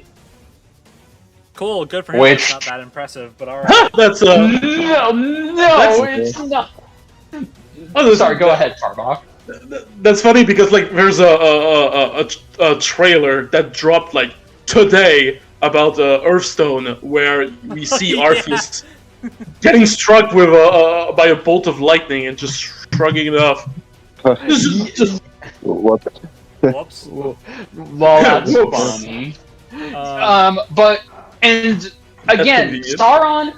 Sauron was able to survive getting his physical body destroyed, but there's a caveat to that. If his physical body is destroyed, he essentially loses all of his powers, all of them. The only Oh.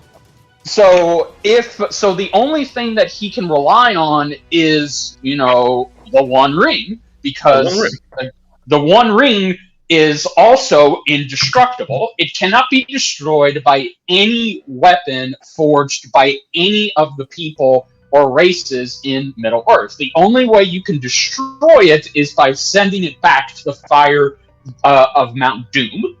That's it. And Yeah, I was it is going to ask destroyed- about that, but yeah. No, yeah, so if it is destroyed, then, yeah, Sauron goes bye-bye for good. bye. But, however, since Death Battle goes on, because Death Battle has covered immortal axes before, all the way back in Season 1, so, to them, a death is a death. Like, even if they're not fully dead, if their physical body is gone and they can no longer fight, well, then that's a KO right there. Right. Unless the Lynch King has something powerful to destroy. Because, again, the One Ring may be indestructible within the universe of Middle Earth, but if the Lynch King sure. has something powerful in his book of tricks to destroy the One Ring, then Sauron is just gone. That's interesting. Yeah, boy. 'cause Yeah. I was going to ask about that because, like, that was kind of like on the back of my mind, thinking about like who is winning this. Is that from what I've heard? Again, I know it's he said, she said, but shish. It's like, you know, the ring can only be destroyed by, you know, the heat from where it came from. So it's like, what can Arthas do to, like, because like if you destroy that, then then you destroy Sauron. Like, it's just that simple. Well, But I see some ways. Well, first, Frostmourne is no ordinary blade. I think we can all agree on Well, I that. kind of- And It does put not two look and like two an together. ordinary blade. it's actually a what. I have to bring up Shadowlands for this, but this is a what's called a Morn blade, which is a kind of weapon that is forged by the god of death itself. So, godly weapon, I guess. True. And even if he couldn't destroy the ring, I think that wouldn't prevent Arthas from damaging Sauron's spirit directly, in my opinion. Because remember, Frostmourne has a lot of shit when it comes to soul manipulation, like splitting the souls into. He also has a power that is called Raging Spirits, which is like, let me pull this on my notes. Yes, rips out a piece of the target's spirits and turns it against them, basically. And he has a lot of but basically, his blade and armor are made of Serenites, which are basically hardened Cthulhu blood, as I like to describe it, because that's the best way you can. And it is said to be able to cut through flesh and souls alike. Well, then that could help. And I should also mention another thing that is going against Sauron, from what I've gathered, is Sauron is not that much of a combat. His go-to option is never to go in direct combat. He's very much a schemer. He likes to manipulate things from behind the scenes and use his powers to bring people over to his side. And this is evident because in the only time we've seen him in a major battle, he lost. He got his body destroyed. I think you're underselling this, because like this is still a guy that's born since the beginning of time. Yes. Said, so yes, that is true. He beats any experience that Arthas has. I'm just saying this outright. Yes, no, you are correct. I'm very much saying that when it comes to being an on the boots ground person, Sauron has less experience in that area and more experience in his powers.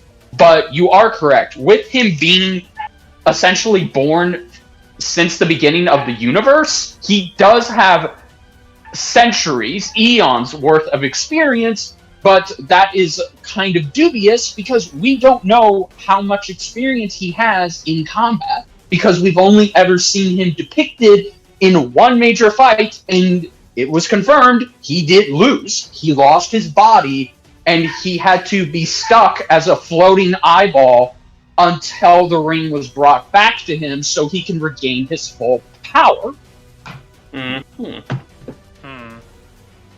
Okay. I mean... Okay, so... I guess... I don't... I wish I had, like, questions I could ask, but, like... I just don't really have much I can really add to this. I guess if I... Just ask me feats, ask me powers. Like, I've got my notes, so I just... Yeah, okay. Yeah. Speed run through the powers real fast. Okay, through the powers. So I talked about Frostmourne, what it can do. It can cut through souls, whatever. His armor is made of Plate of the Damned, which is Serenites. Now, citation needed on this, because I think I've read it somewhere a while ago, but apparently his armor has a healing factor. Great. But I need confirmation on that. But I don't really know the potency of said healing factor. He also has his steed, Invincible, which is a very hard to loot mount. But you have an undead Pegasus, so it's kind of cool. He has basically any frost spell you can think of. Create winters and all that shit. He has basically all the necromantic powers, which is like you have Death Coil, which is a bolt of necromantic energy, which can hurt living and heal dead. He has vampiric touches. He has Asphyxiate, which is literally a force choke. So undead Jedi. Great. Shadow traps. Things called Death Storm. He has things called Death Portals, which can allow him to teleport anywhere he likes. there have been instances where weaker Death Knights have opened gates between like planes of existence, basically other dimensions. He can raise an army of the dead, and he can also recover his health by sacrificing his undead minions. He also possesses telepathy, can create illusions, telekinesis, and he is. You know that thing about the ring, how it can only be destroyed in one place? Yes. The Lich King is like a walking ring, where you can only destroy him at one place, and it's the Frozen Throne. Oh. The Lich King can only be destroyed where it was created, essentially. And now I'm pulling also abilities from the RPG, which aren't technically canon, but can provide a little bit of information. He has resistances to cold, transmutation, and fire. I mean, he hangs out in a snowy place. I would kind of hope that he has resistance to cold. Yeah. And he needs a little bit more than that, because the set that Sarah Knight, his armor is made of? That metal actually has an effect on the mind if you stay too close to it, and it actually makes you go insane. And he had the great idea of not only surrounding himself with Serenites, but making his entire citadel of nothing but fucking Serenites. Oh gosh. Right. All right then. Well,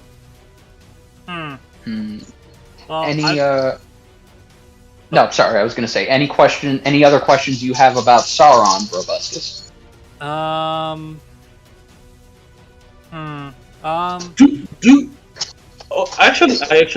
have one. Do you think soul absorption would work on Sauron?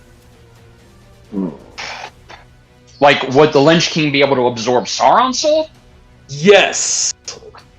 Well, I wouldn't put it past the Lynch King, because, see, here's the thing. Sauron's soul specifically was destroyed when the ring was destroyed where it came from, but if what you say is very much true, and I don't have any reason to believe it's not, then Sauron may not even have to have the ring be destroyed in order to get his soul, be gone once and for all. So, and there's really no evidence to suggest that he isn't immune to it. So, because he's got the whole as long as the ring isn't destroyed, the spirit lives on. Which because there's the thing. Good. There has been I'm literally giving you I'm throwing you a bone, but there's been evidences that people could resist Arthas soul absorption by being tied to another place, like Melganis, like the demons and shit. When they are killed, their soul are they instantly go back to their home dimension, which is the distorted Never. And basically, Melganis was able to survive the soul absorption by by just going back home, literally returning to his people. So I think Sauron could have a similar bullshit going for him. Okay, see, here's the thing. Sauron's ring is okay. The biggest thing about Sauron's ring is Sauron created the ring with the sole purpose to not only dominate the wills of anybody wearing other existing rings within Middle-earth, but he also put his own power into it. So, essentially, and that is his whole mission in the Lord of the Rings trilogy, is the ring to be brought back to him so he can regain his full power. The ring carries a fraction of his power, and it also enhances his existing power. So So when he was destroyed and he lost his physical body and all of his powers, the ring was the only thing he had left. Okay, I see. So it's like it's a backup computer, basically. Exactly. Yes, it is essentially a backup I file. nailed it.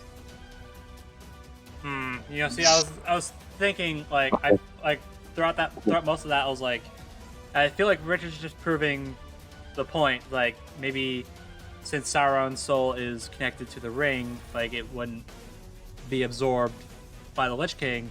But then you brought up that it's more of like a backup computer, and I'm like, okay. Well, actually, Yeah. wait. Okay, I had a thought. So if let's assume that the whole backup computer thing is like the perfect analogy, right?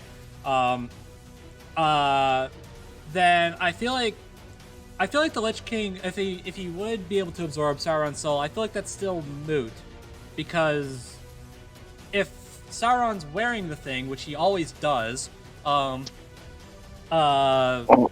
that just like I'm assuming, right? But wouldn't that just like upload that soul back into Sauron?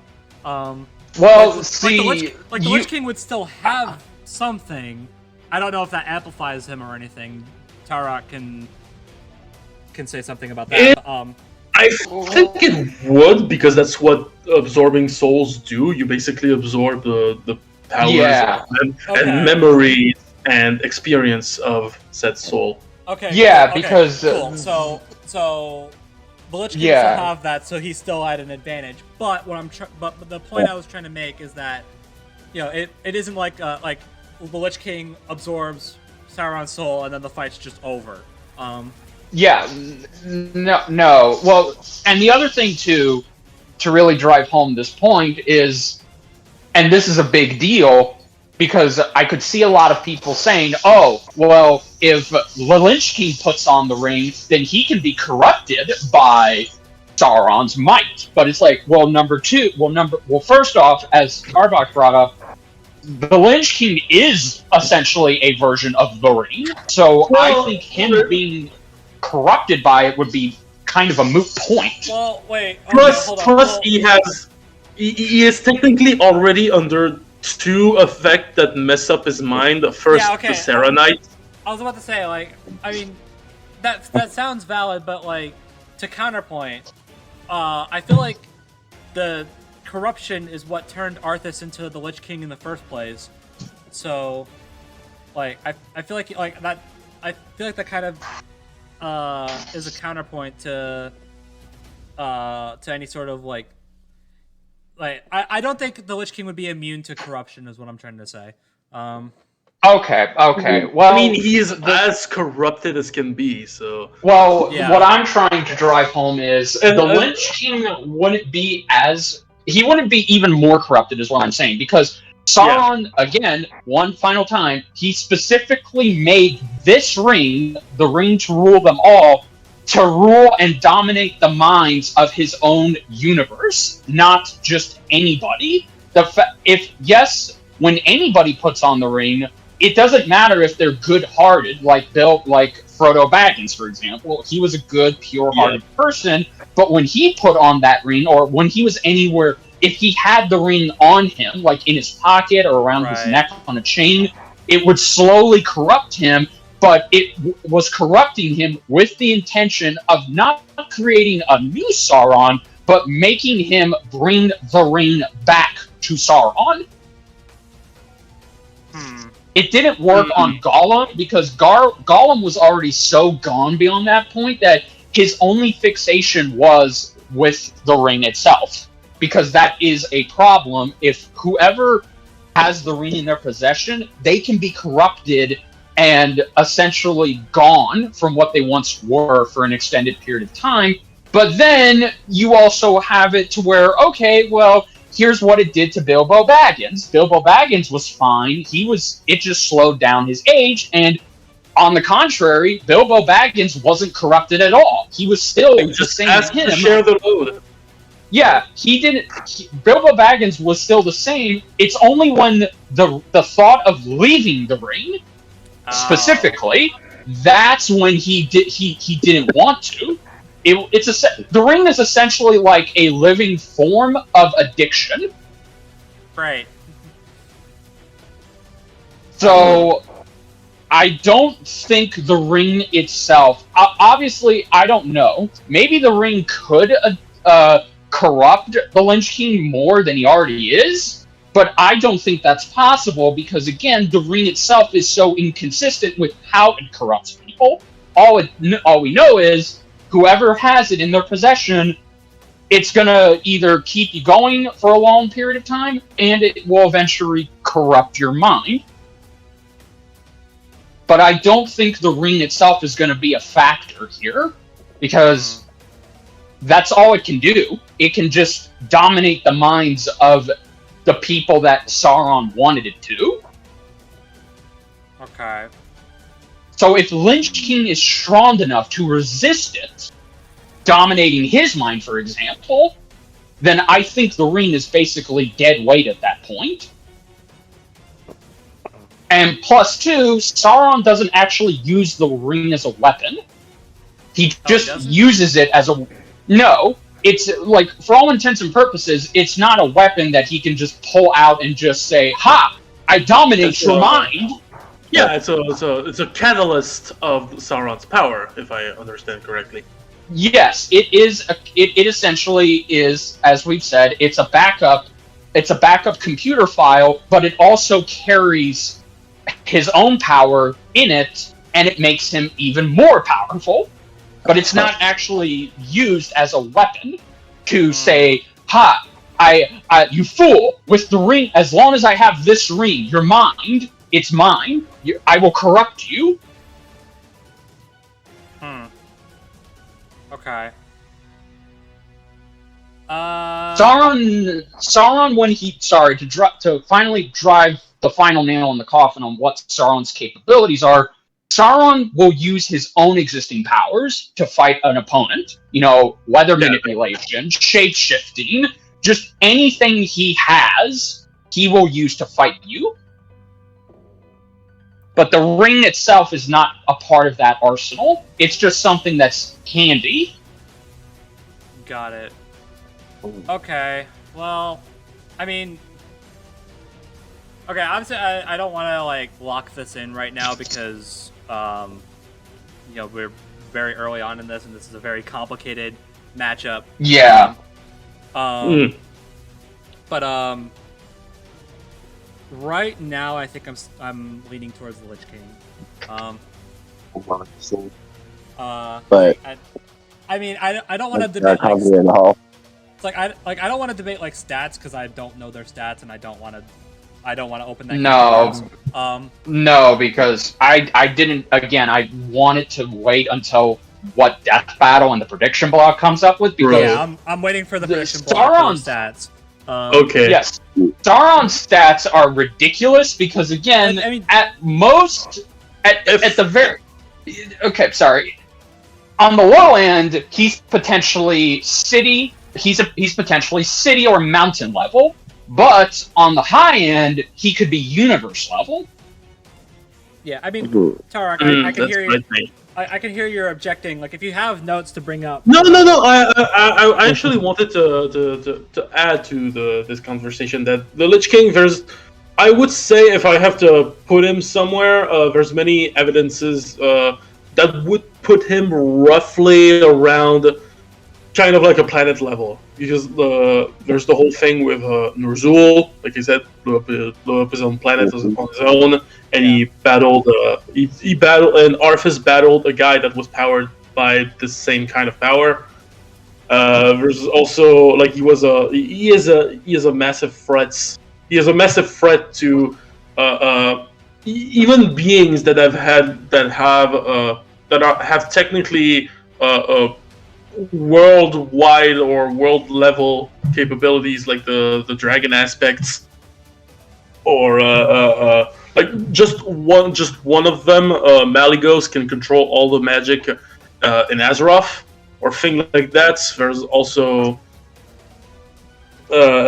He also, I think that's funny. He kills the main protagonist. He kills you essentially, because this is a Dragon Ball Heroes where you are technically canon in World of Warcraft. Fantastic. Wonderful.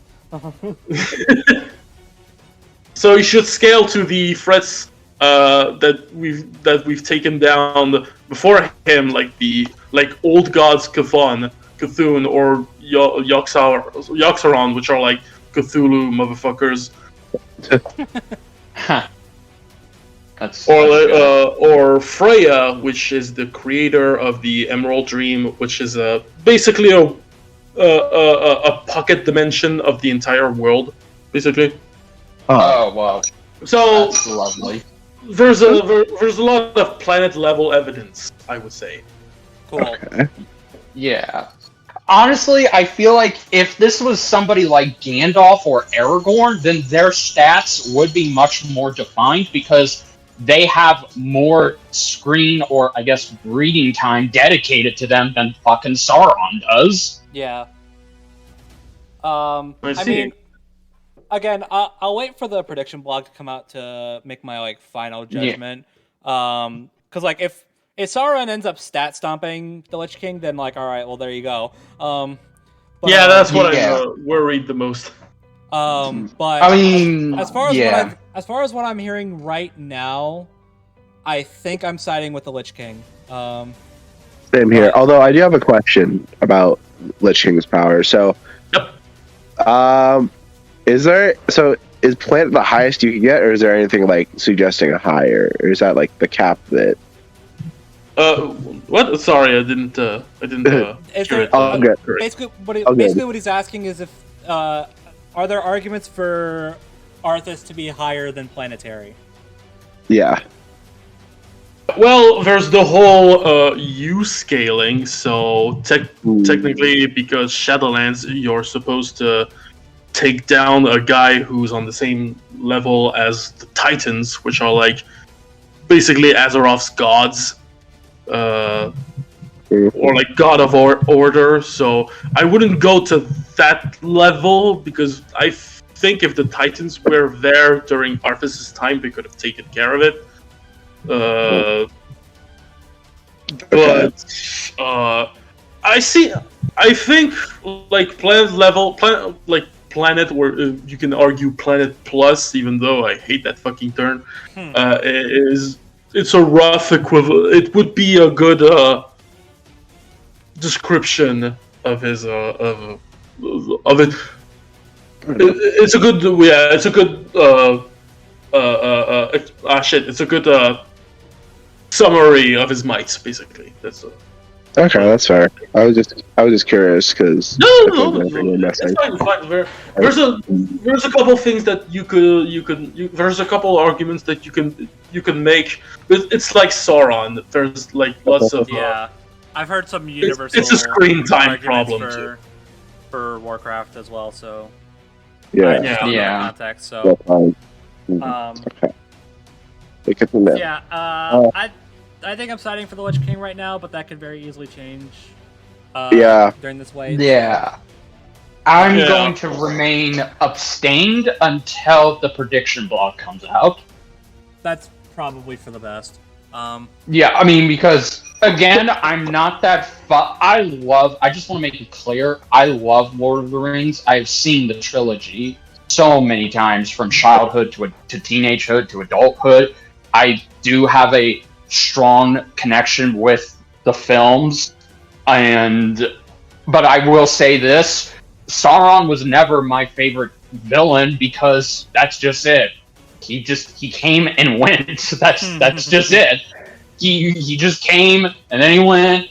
If this was somebody like Gandalf or Aragorn, then I would actually be even more invested in it, because then there's a lot for you to know what's true and what's not true, because you'll get that chance with Dumbledore. Oh, I better. Oh man, you're gonna get your chance. I hope you get that chance. Oh, me too. No, I really want Gandalf versus Dumbledore to happen.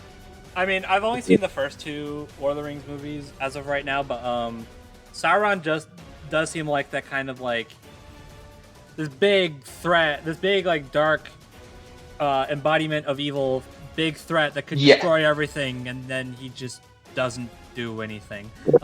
Yeah, no. I would also recommend you do watch the Return of the King to really wrap it up.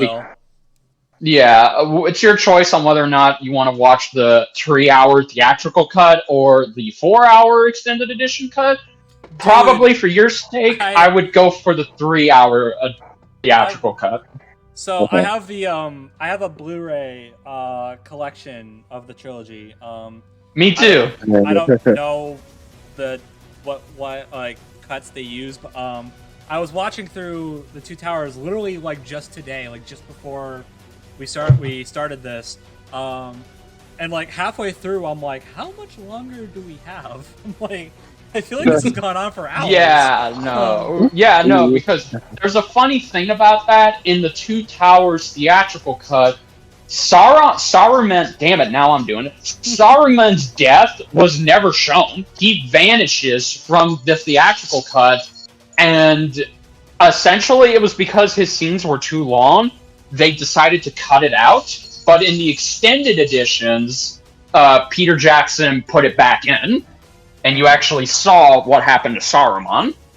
Oh.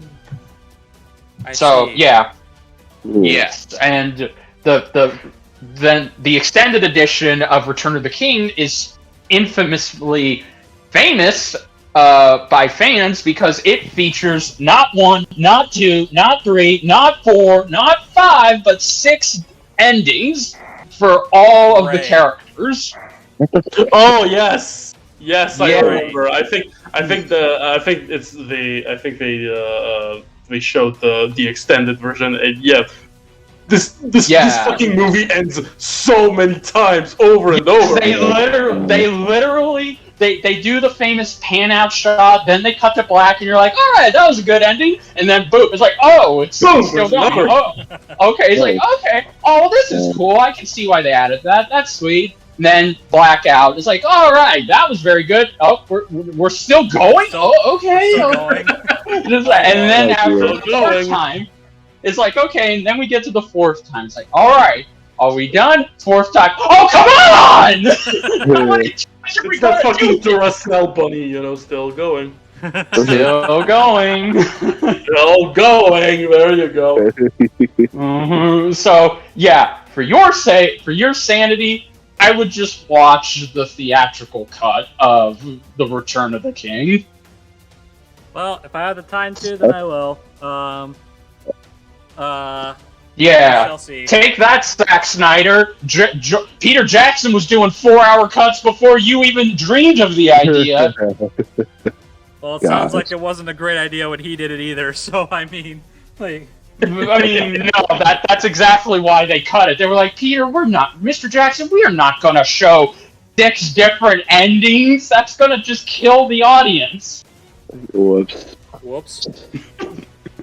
Anyways. Well, if we're done with this match, we can move on.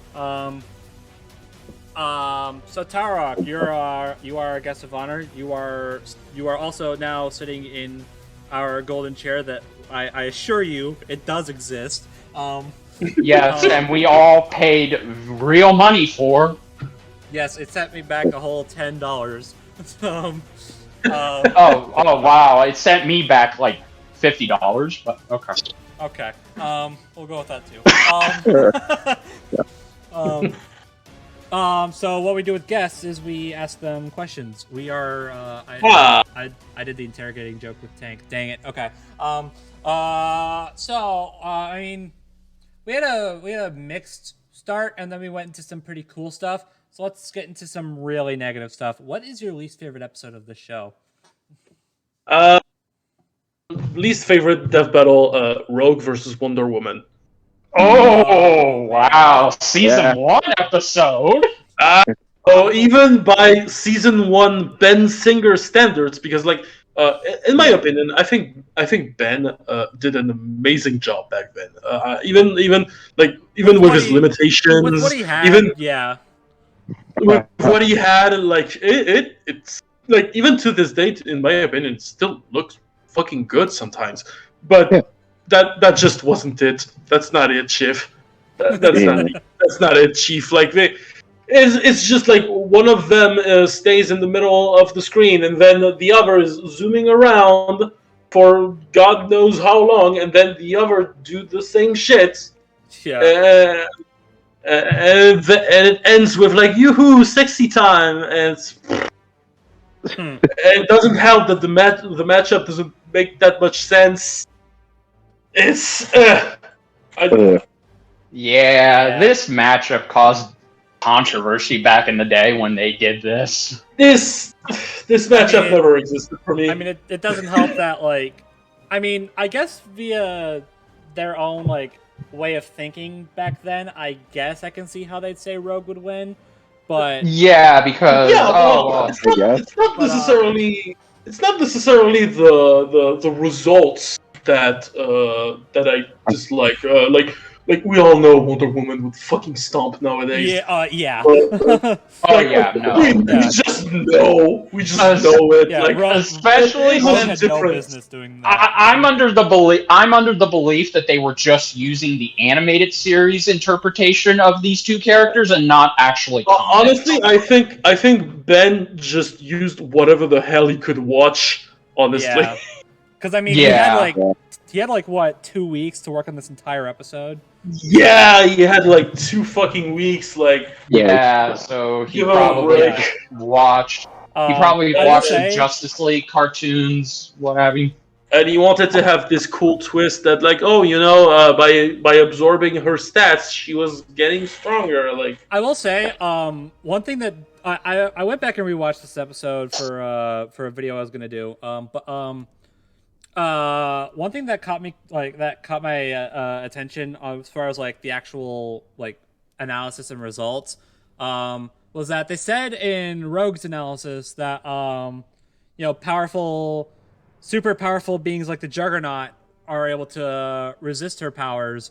And then in the post-fight analysis, they said like, oh yeah, Wonder Woman is pretty strong. She's had her fair share of powerful enemies, but other powerful beings have been able have had their abilities stolen by Rogue, and they specifically used Juggernaut as an example. I was like, wait, what? wait, Yeah, I was like, wait, that not making any sense. This is backwards. What? yeah, this is not good. It's not a good episode. I feel like everything. I mean, I always hear the argument like, "Oh, it's a season 1 episode. Give it some slack." I'm like, I mean, No, I honestly, guess, but like, even by season 1 standards, even by Ben standards, like even has by pulled off Ben's some standards, like Ben has pulled off some really good fights with what he had, even by today's standards. Like you look at the original Mario vs. Sonic or Eggman versus Wily, and you look at those and you're like, oh, those are actually really good. Hold up pretty well. Yeah, but this they hold no. up pretty well. This one, I feel like doesn't, and also I feel like this episode didn't age well the second they were writing it because of one little factor: Boomstick. Yeah, Boomstick was a bad man back then. Yeah. Yes, Boomstick was an asshole. It's like I get it. It was a different time. Yeah. Videos were very different on They were YouTube young. way back then. But Yeah. there's Yikes. there's a line that is drawn, and I feel like Boomstick has crossed it. Yeah, he crossed it 7 times over. Like, I get it. Like, I know the fleshing out your characters a little more is good, but like that's not how you do I it. get it. Isn't how you do it. I get he's supposed to be a redneck, but even by redneck standards, that's even too far. I mean, Boomstick genuinely considers rape. So I mean, like in this very episode. So like, No. No. I mean, no, I know you- I'm like at this point I'm dipping my toes into some membership behind the scenes stuff, which I know is like touchy to talk about on Oh. public. But I guess I can use this as like a slight promotion for membership stuff. But one of the membership perks is that Ben and Chad are currently going back and like as like a sort of retrospective reacting to older episodes. Oh. Their latest one at the moment of this recording, I believe, is It's versus Leonardo. But when they were talking about Rogue versus Wonder Woman, they said that like they specifically were writing Wiz and Boomstick to be unlikable characters. Like you're not supposed to like these characters. Like they're awful people. They're putting these characters in battles to the death. So I don't remember the full details. They are pretty awful today. But it's like I feel like I guess I kind of understand what they were going for, because like one is a very much like, it seems like he's an evil scientist and the other is a redneck. But I feel like if you don't like, I feel like if you're gonna have characters be hosts for this kind of show, I mean, I guess they didn't expect Death Battle to go on for as long as it has, but Yeah. like if you're gonna make like, I feel like if you're gonna have characters like named characters as your hosts, I feel like you need to make them likable. Otherwise, people won't watch the analyses. Make them bearable, I think. yes, yes. At the very least, bearable. Bearable would be nice. Yeah, and I mean, to their credit, nowadays we're fine. Like, it's Yeah. we're in a good. Oh yeah, we're fine. We're in a good spot with Wisdom Boomstick now. But man, can you imagine like nowadays if like the perverted Boomstick was still like, have you noticed that Boomstick hasn't made like a single like pervert joke in like a long time? Gee, I wonder why. Yeah, like He even called out Jiraiya and Roshi for being too perverted. It's like, yeah, you want to be the pot or the kettle, Boomstick? yeah. God. It's like, I'm glad for the change, but man, that was such a big part of Boomstick's character way back when. I'm kind of glad it's over. Me too. God damn it. Yeah. But yeah, this episode is it is. It's like it's It be. It be. It do be like that. It happened. I guess it's a good thing that of Wonder Woman's 3 fights, her first one is the worst one, but Yeah. it definitely doesn't paint a pretty picture for her remaining episodes. Yeah. Nope. Freaking, I feel bad. Like, I know, like, we ragged on Shadow's episodes, but like, man, Wonder Woman is like, ugh, gosh, Yeah. she Oh, yeah. got a good streak. Gosh. Yeah, no. Batman and Superman got better treatment than she did back in season 1, and that's just sad. That's sad. Wonder Woman's one of the big 3, man. Why are all of her episodes not that great? I mean, I don't mind Wonder Woman versus She-Ra. I think it's a fine episode. But I mean, animation-wise, at least it's better than Torian's at first. I guess. Yeah. But- still. But Oh. like even still, like even that episode's like, I don't mind it, but a lot of people do, and I can see why. Yeah. She-Ra versus Wonder Woman is just forgettable. It's like, I mean, Yeah, That's the worst kind of crime. It's forgettable. I mean, yeah, I don't know. I'll take Forgettable over Wonder Woman's other 2 episodes. yeah. There you go. There, I guess. Well, I'll take it over. Rogue's fight, basically. But Wonder Woman versus Thor. I guess you can make an argument that it's a bit more epic. Oh no, it was epic, but it was worse. It could be wonky. It was Wonder- animation-wise, it was worse. Wonder Woman versus Rogue versus Thor is just unfortunate. Like it's Yeah, and I feel so bad for Torian. Like his system couldn't handle it. It just crashed out. Oh fuck! Yeah, Didn't know that. Yeah, no, that's I that's think why you don't see.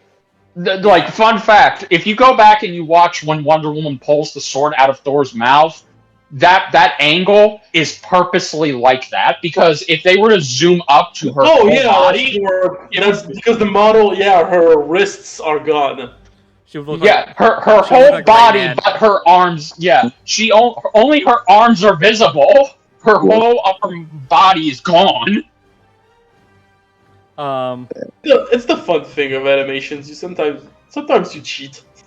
Yeah. Yeah, but Um. okay. Well, anyways. Well, enough negativity. What's your favorite episode? Favorite episode? Oh, there's actually a kind of them. There's a bunch of them, but I say the one I have the most.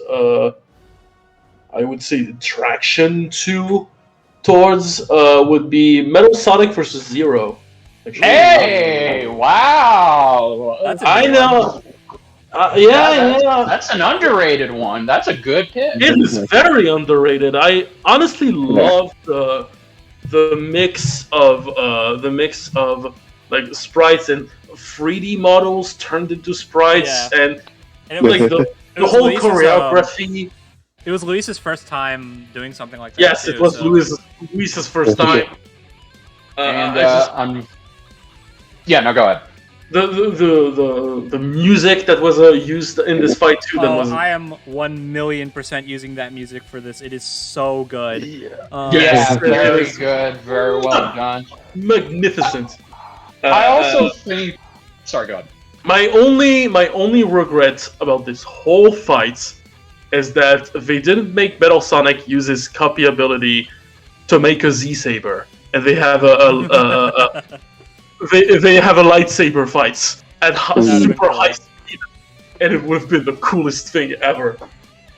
Have Metal Sonic with a fucking lightsaber. I think my only, I think my problem with this fight, for one, I mean, cool on Luis for experimenting with the 3D stuff, and some of it looks really good, and some of it looks really not good. Yeah, which is why he would never, unfortunately, do this again. Yeah. The other thing is the the music is phenomenal. But the sound design is lacking. Yeah, weird sometimes. Like how they're using the. I think they're using the Death Battle closing door. Yeah. When Metal Sonic just bumps into someone. So you're like. Yeah, but then like immediately after that, the hits have like no sound to them. Like you hear you hear metal like zooming around, like up and down, but the actual like hits, there's like no sound effects playing for them. And I'm like, what? Like if you have to repeat the same closing door. Speaking of sound design, let's go all the way back to Jason versus Michael. Did you guys realize that there's a delay between I did notice that between Michael stabbing Jason and the sound of actually stabbing. I did notice. I mean, the final stab is synced up, so at least there's the final stab is synced up, but I did notice that. That was weird. But there we go. That was it. Yeah, but anyway. Now go back to metal. On one hand, I'm disappointed that this one doesn't have any voice acting, but on the other hand, if they did have voice acting, they wouldn't be able to. They probably wouldn't be able to make Zero sound like Johnny Young Bosch. So I kind of like this option better.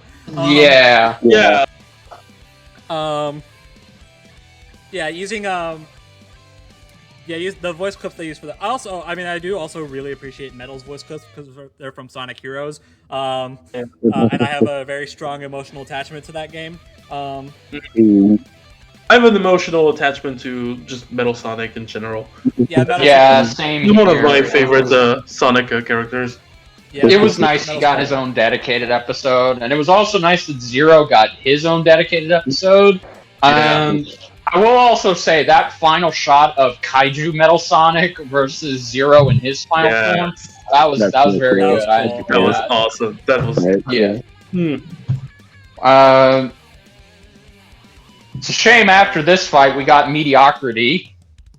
Yeah, but then immediately after that we got Death Metal Peak, so I'm not complaining. Yeah, Yeah. I think it was Lucario versus Renamon. Yeah. Yeah, Lucario versus Renamon was after this one. Yeah. That's unfortunate. Yeah, that is unfortunate. But it's okay because then the episode after Lucario versus Renamon was arguably much better. And then the episode after that. Yeah. Gosh, Yes. yeah. Oh, I know. it's all good. It worked out. Man, season 4 was weird. Like Yeah, It was. I mean, it just felt so like up and down when it came to quality, and it just felt random. Like it did. Yeah. Like, it's like one episode could be like holy crap, this is one of the best episodes I've ever seen.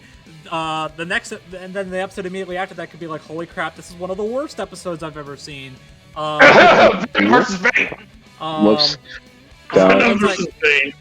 it's like it just felt like each episode could be like a varying degree of quality with no consistency whatsoever, and it just felt like Yeah, but it just kept going like up, down, up, down, up, down, like yeah, it couldn't stay consistent throughout it. Like, I would say the only two times it stayed up was Balrog versus TJ Combo and Shredder versus Silver Samurai. It's like, oh my god, so we actually got 2 quality episodes back to back. That's good. Yes, but to counterpoint that, immediately after that we get like a decent Smoke. decent I mean, like, it's, I appreciate the ambition, but execution is and then and then we have the unfinished episode, and then immediately after that we get Naruto vs Ichigo, which is again going back to It's really freaking good, and then immediately after that we go back to, oh wait, this episode's not that great, and then we get and then we get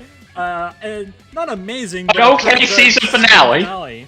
Like Yeah. like what the heck, like can we pick a level of quality and run with that throughout the season, please? I mean, at least it was. I would say that at least it was a sign that, because it can be argued that season 4 is much better than season 3 because season 3 had more mediocrity to it than I remember. I would say season 3 has lower lows, but okay. I guess I'll say that, like, as far as like the best episodes of season 4 are better than. I have to think about that for a second. They're better than the best episodes of season 3, and then like the worst episodes of season 3 are worse than the worst episodes of season 4. But I'd say season 3, like, I don't know if I'd say it's better, but it was more consistent.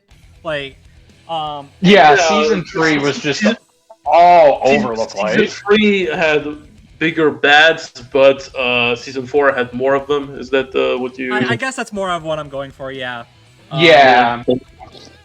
But, hey, like season 3 wasn't like great, but like, well, for one, it's impossible to deny that when it got good, it got really good. But, I mean, but like most of that season was like,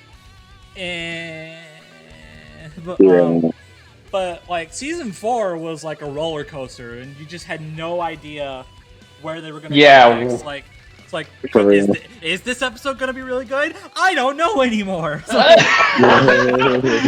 Plus, one thing Brobuscus will absolutely agree on without question is at least season 4 had a better season finale. Yeah, I mean, you will not hear me argue otherwise about that. Dude, like, Sephiroth versus Virgil devastated me on an emotional level. I'm just gonna be upfront about that. But, it's better. It is better than season 3's finale, and that is not a debate. That is not a question. Yeah, so it's a good thing you didn't mention the season 3 finale. Yeah, probably for the best. I await the day when somebody actually does say their favorite episode is the season 3 finale that shall not be named. Oh gosh. And then you shall go at them with all your wrath. Well, anyways, moving on. Oh wait, actually, can I say something about Metal Sonic vs. Zero for a second? Sure. Since I didn't really. I mean, I do think it gets a little too much hate nowadays. But, I mean, it's not perfect, but I think it is. It is pretty solid overall, and no matter what, I will always have a soft spot for it because of its lead up. Yeah. Because fun fact, as a reminder, yeah, I think I know where you're going with this. Yeah, as a reminder, the lead up discussion was the first ever BrobusCast I was ever a part of, and it kind of just led down this path for being one of the main hosts. Yeah, and I just have to thank him for that. I mean, I'm still kind of upset on Better Night, but like, no matter what, I am glad it did happen like that. So.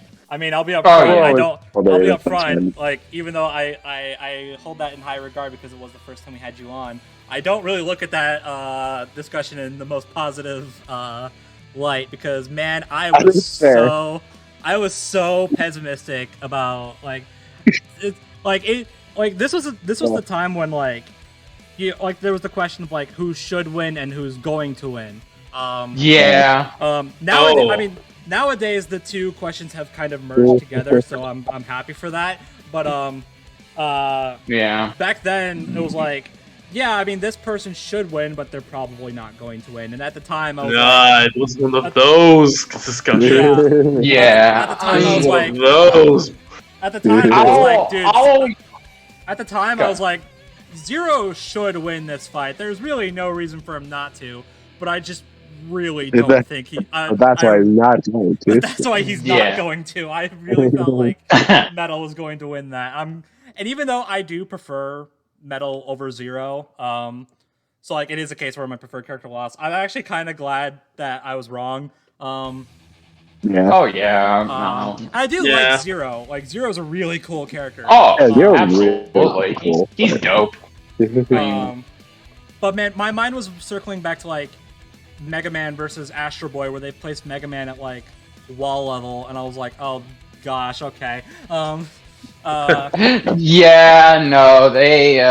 You can ask Drunk VFX on how poorly they've mishandled the Mega Man characters. Yeah. Thank the high Wherever heavens he is. for Ultra vs. Sigma and the Mega Man Battle Royale, because my gosh. Oh god, yes, no, they did. It was a complete 180.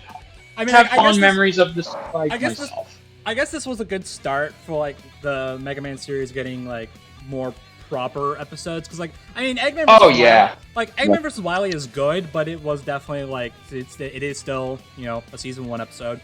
And then Mega Man vs. Astro Boy was I'd say it was okay. I mean, okay, animation-wise, I thought it was dope. Analysis-wise, yeah, no, it ain't good. It's poorly aged on Mega Man's side. Yeah. I'll always love this particular episode just because I was still supporting Luis back in the day, and I still do now, but I appreciate that he took risk and experimented in this episode, because the episode before that, I was meh too. Gosh. No. I'm very glad. Like this felt like a palate cleanser compared to the one before it. Oh gosh. Exactly. So either way. But I also do agree with the earlier points. Like Metal Sonic got a proper episode. I'm very happy for that, because I've made it no secret I'm a huge Sonic fan. I love Metal Sonic. Same. Same. It's like I know I wasn't very like positive towards Sonic Heroes in my review, which you should go check out. I know I don't do reviews that often anymore. I'm trying. My next one was a little bit more of a uphill battle than I was prepared for, but I'm still itching away at it. I know I wasn't very positive towards Sonic Heroes in my review.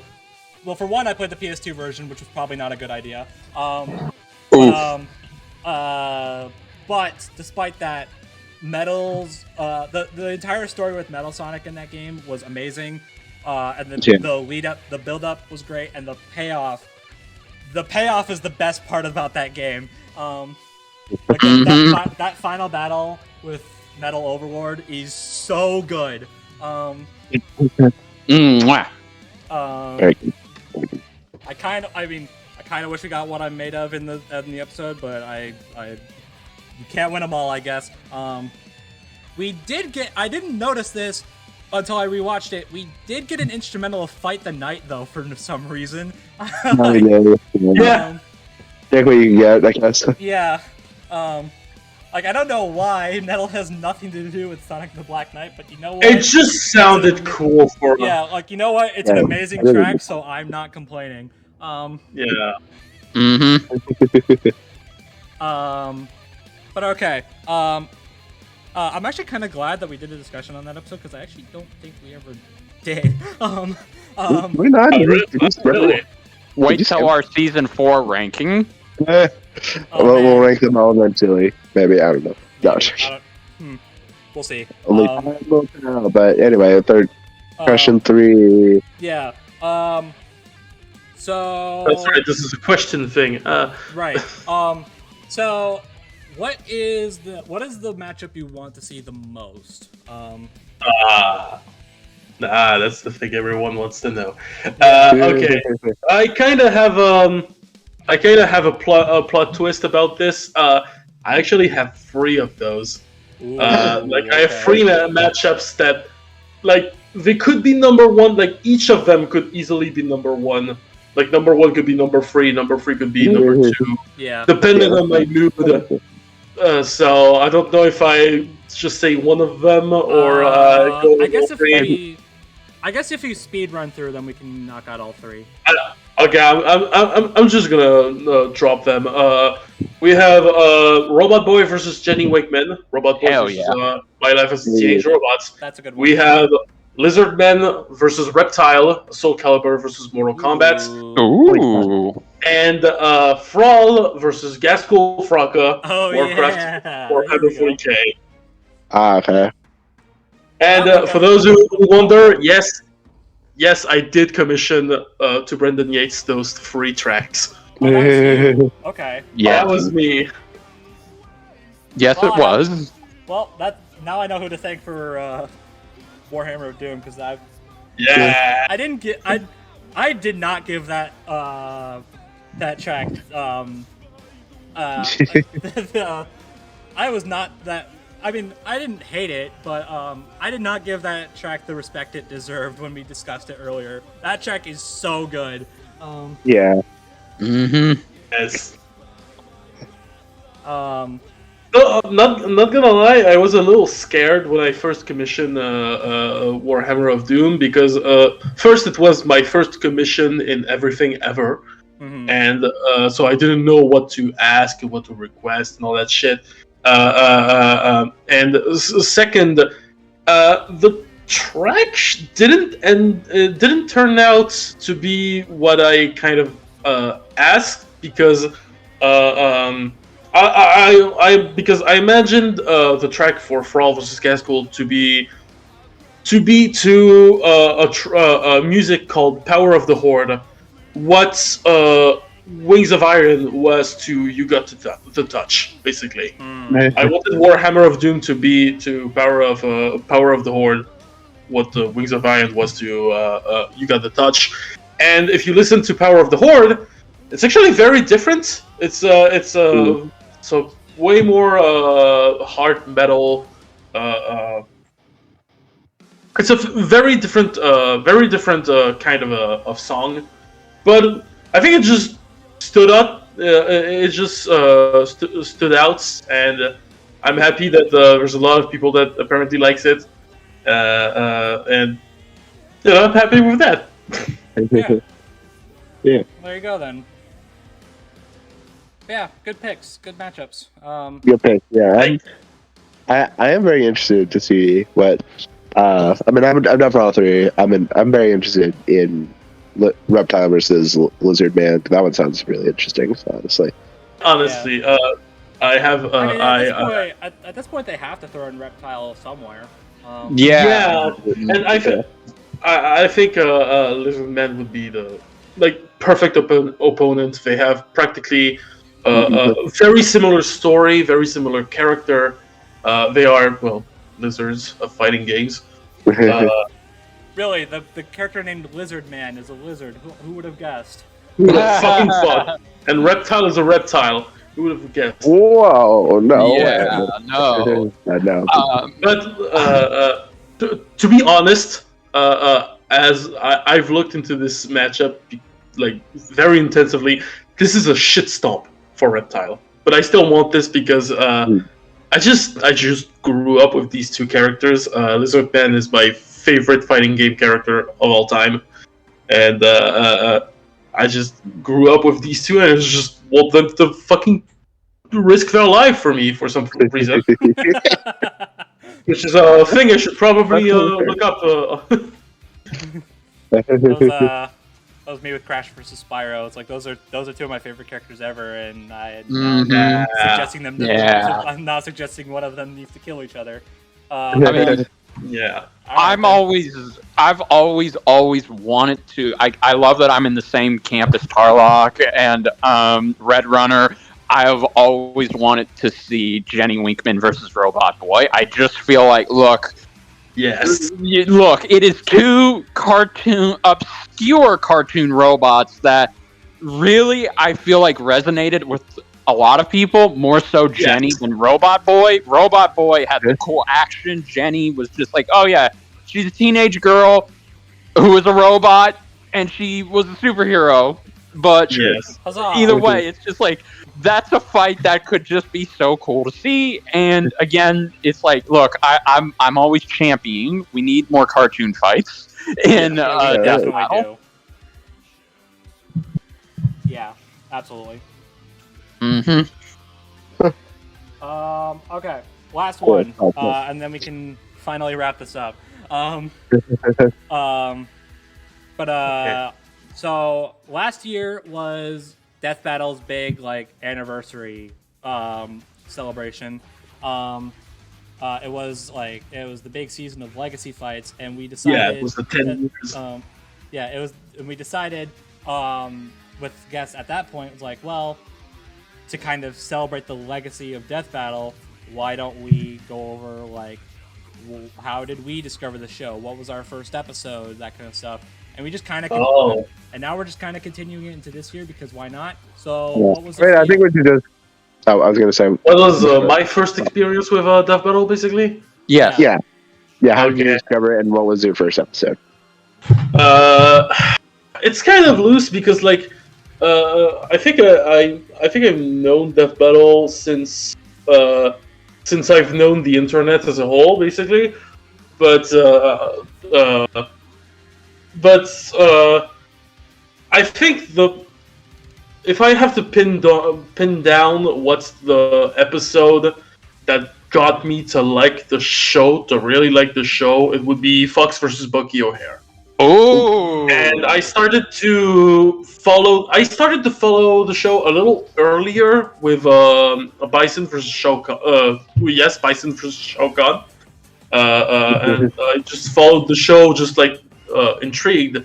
Then there was Ivy versus Orchid. I was like, oh fuck, Soul Calibur! I love Soul Calibur, and then she fucking died to a character I didn't even know existed. And then there's the whole. Then they teased Fox McCloud. I was like, oh, Fox! I know Fox McCloud against Bucky O'Hare. I was like, who the fuck is that? You and then I was. You and the entire community.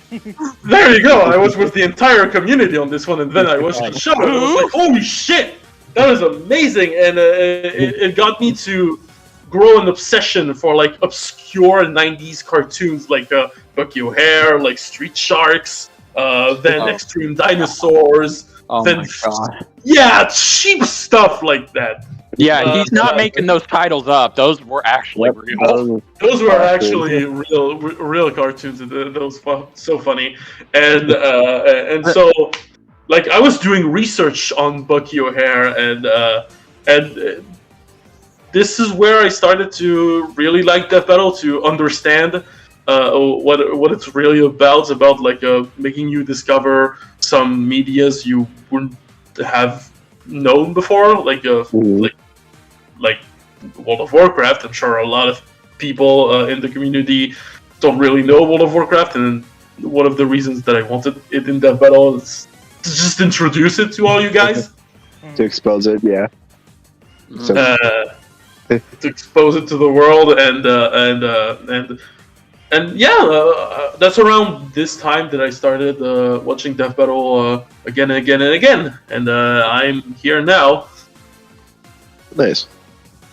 Nice. Yeah. Oh, cool. I mean, I guess quick. I mean, I asked this to everybody, but like whenever this discussion comes up, but looking back at Fox versus Bucky, do you still think it's a good episode, or is it? I still think it's a. I still think it's a cool. I still think it's a cool, solid episode.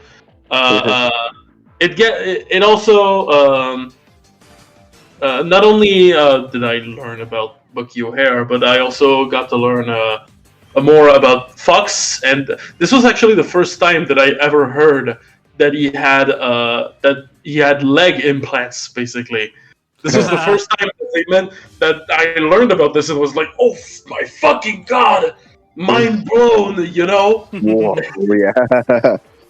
And I was so. I'll always think of this as a solid episode. I think what's missing from Death Battle nowadays is those like fun trivia like this, where it's like, did you know about this character? And he has this weird, like, very specific lore. Did you know about this? And you're like, oh my god, I've been knowing this franchise my entire life, and I didn't know that. So, Yeah. All right. Cool. Neat. Mm-hmm. All right. Well, I guess that's pretty much it. Yep. There you go. Yeah, been going for nearly 3 hours. Yeah. Well. So, so Tarak, thank you for joining us. Yes. thank you for inviting me. No, it's no problem. It was fun to have you, and if you want to come back, then all you have to do is just say so. Yep. It was very nice of you. I'll let you know gladly. Yeah. E. And Well, you can totally call me if Robot Boy versus Jenny becomes a thing, or one of those matchups become a thing. Think about me. Oh no, we're gonna be. Trust me, when Robot Boy versus Jenny happens, we're gonna bring you back. We're gonna bring Red Runner back. Like all three of us, Robot and Jenny fans, will unite. There you go. Then me and ZDogg will just be sitting here twiddling our thumbs. Yeah. Cool. Robot Silver. I mean, I haven't ironically been wanting to watch my life. Yeah, I Teenage might That's give him a watch if that episode happens. But anyways, okay, so that is gonna do it. So if you hope you enjoyed this podcast, hope you enjoyed Jason versus Michael. If you didn't, I mean, I guess I understand, but also I'm sorry. I hope you're excited for Sauron versus the Lich King. Tarak is probably more excited than you are. You know that scene from Invader Zim?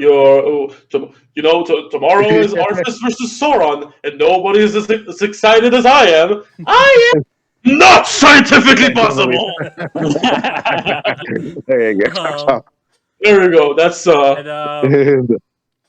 And I guess we need a matchup to leave you guys on. Count Dooku versus Saruman. There we go. Yeah.